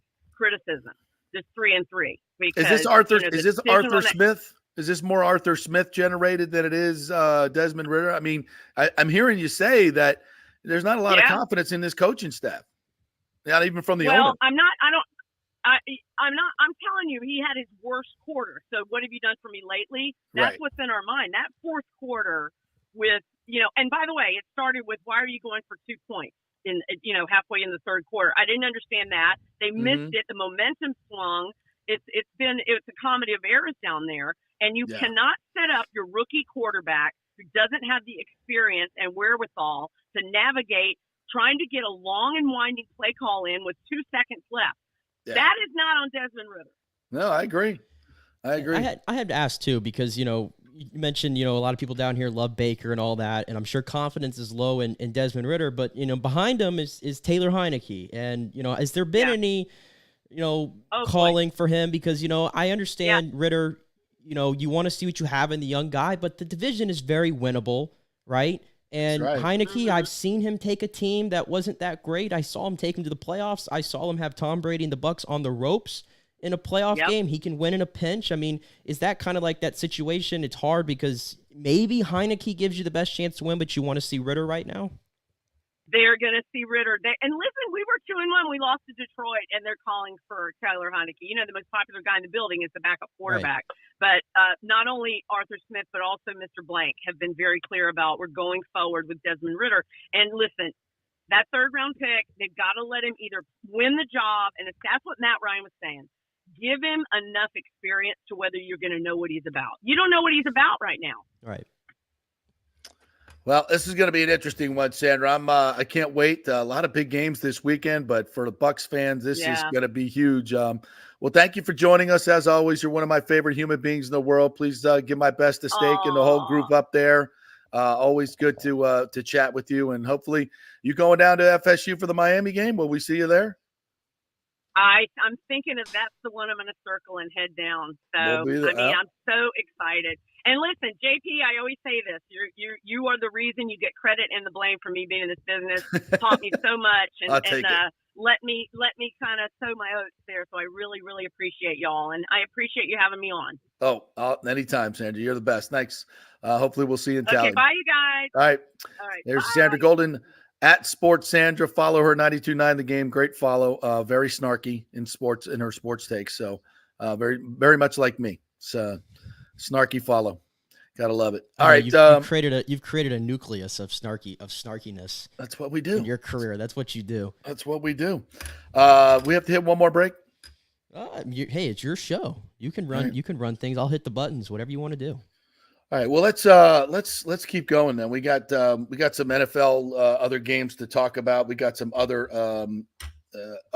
college football games to talk about as well, including UCF at Oklahoma. No, we don't. We don't have to. You don't even want to talk about that? I said my piece on the Charge On podcast this week on third or Wednesday show.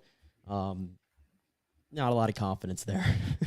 But I mean, can we acknowledge now when I say, when you want to be the Big Four, let's get in a real conference, start working our way on a weekly basis through real football teams. To be fair, I came into the season with expectations of 6-6 would be a good season in the Big 12 and get bowl eligible, and I think 6-6 is still in front of them because of the second half of the schedule. In the Big 12, it feels like unless you're named Texas or Oklahoma, anybody can beat anybody in the Big 12. It's not a great conference. So that Baylor loss, that hurt. It swings everything, right? It just swings everything, and you gotta put those games away when you got them. But they're good football teams everywhere. You can't. And UCF, like I said, when Oklahoma and Texas leave, UCF's got the #1 recruiting class this next cycle in the Big 12. So give it 2-3 years, and I think you'll have a big chance. No, I see that coming. No question about it.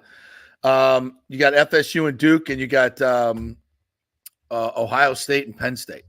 So these Big Ten teams are all frauds for me at this point. They've played nobody. Have they played one out-of-conference game? I'm trying to think. of any note whatsoever. Michigan well, has Ohio not. State played Notre Dame, Right. obviously. Yeah. Penn State played West Virginia in the first game of the season. West Virginia.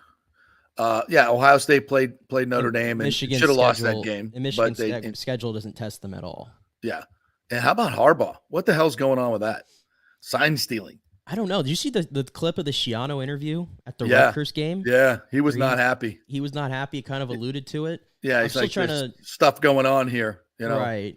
But stealing, at least in baseball, stealing signs is always kind of like, it's fair play. That's what I'm saying. That's why I'm not going to bang too hard on it. I think Michigan and Harbaugh is an easy target just to kind of try to put that out there. I agree. But I feel like the great teams are always doing stuff like this. You should be. I mean, if you're using signals and your other team is, that's part of the game. That's part of it. But as it relates to Penn State, Ohio State, the game of the week, Penn State does this every year where they look really good and then they fold against Ohio State and Michigan. But I got a different feeling about Penn State this year. In my own personal rankings, I've had them ahead of Ohio State all year. Haven't been fazed by the Notre Dame game because I don't think Ohio State's playing great football. I don't either. I'm still not sold on Kyle McCord. I love this quarterback, Drew Aller. Looks like a future NFL pro. And Penn State's got some guys, man. I'm talking like multiple first-round pick talents all over that defense, especially. And Kalen King is one of them, and he's going to be matched up probably against Marvin Harrison Jr. That's going to be great. I think this might be the year Penn State gets over the hump. I think a lot about the Nittany Lions, so I'm going Penn State in that one. We haven't really talked about the game last night that much. The Saints and the Jags. The Saints looked just absolutely woeful, and Foster Moreau drops a touchdown pass. Boy. Ooh, that's you know what? And I didn't watch the whole game, but it just strikes me as something in the NFL. I heard Colin Cowherd talking about this. There's been a shift in the NFL. Favorites are winning more now than they ever have. Last year it started. This year it's even more. And there seems to be a disparity in with star quarterbacks, right? They're allowing more holding down the field, defensive backs to hold. They're allowing more of that, not allowing guys to get downfield, offensive linemen to get downfield prematurely. So they're pulling back a little bit in terms of letting the offense do anything it wants in terms of the rules.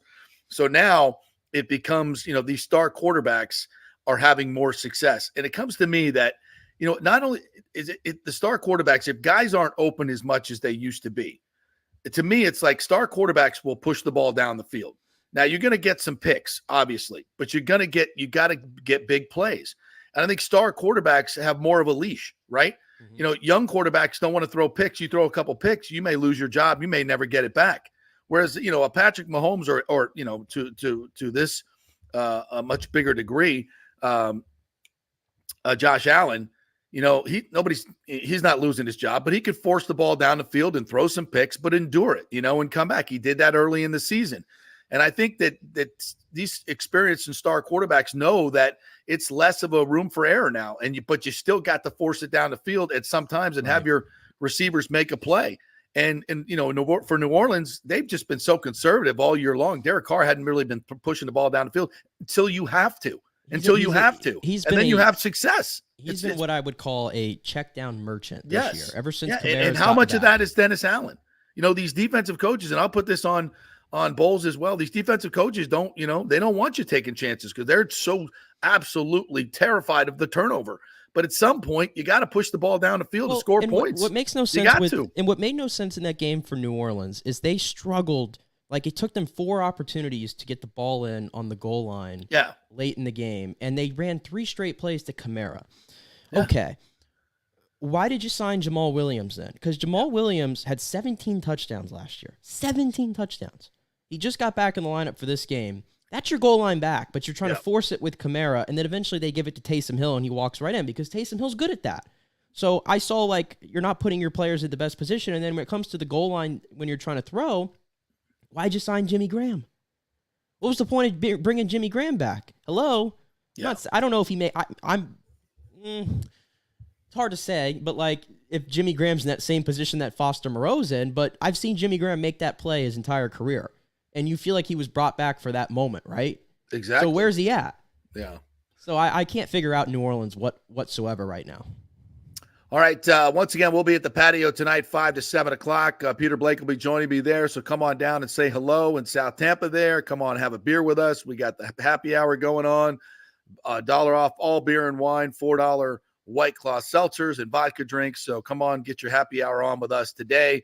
We'll have some giveaways for you. We're trying to get some tickets as well. We might be giving away some Lightning tickets as we did last time. So come on down and join us 5 to 7 o'clock today at the patio all weekend long. It is the place to be to watch your football in this beautiful weather. Their great outdoor space there is fantastic.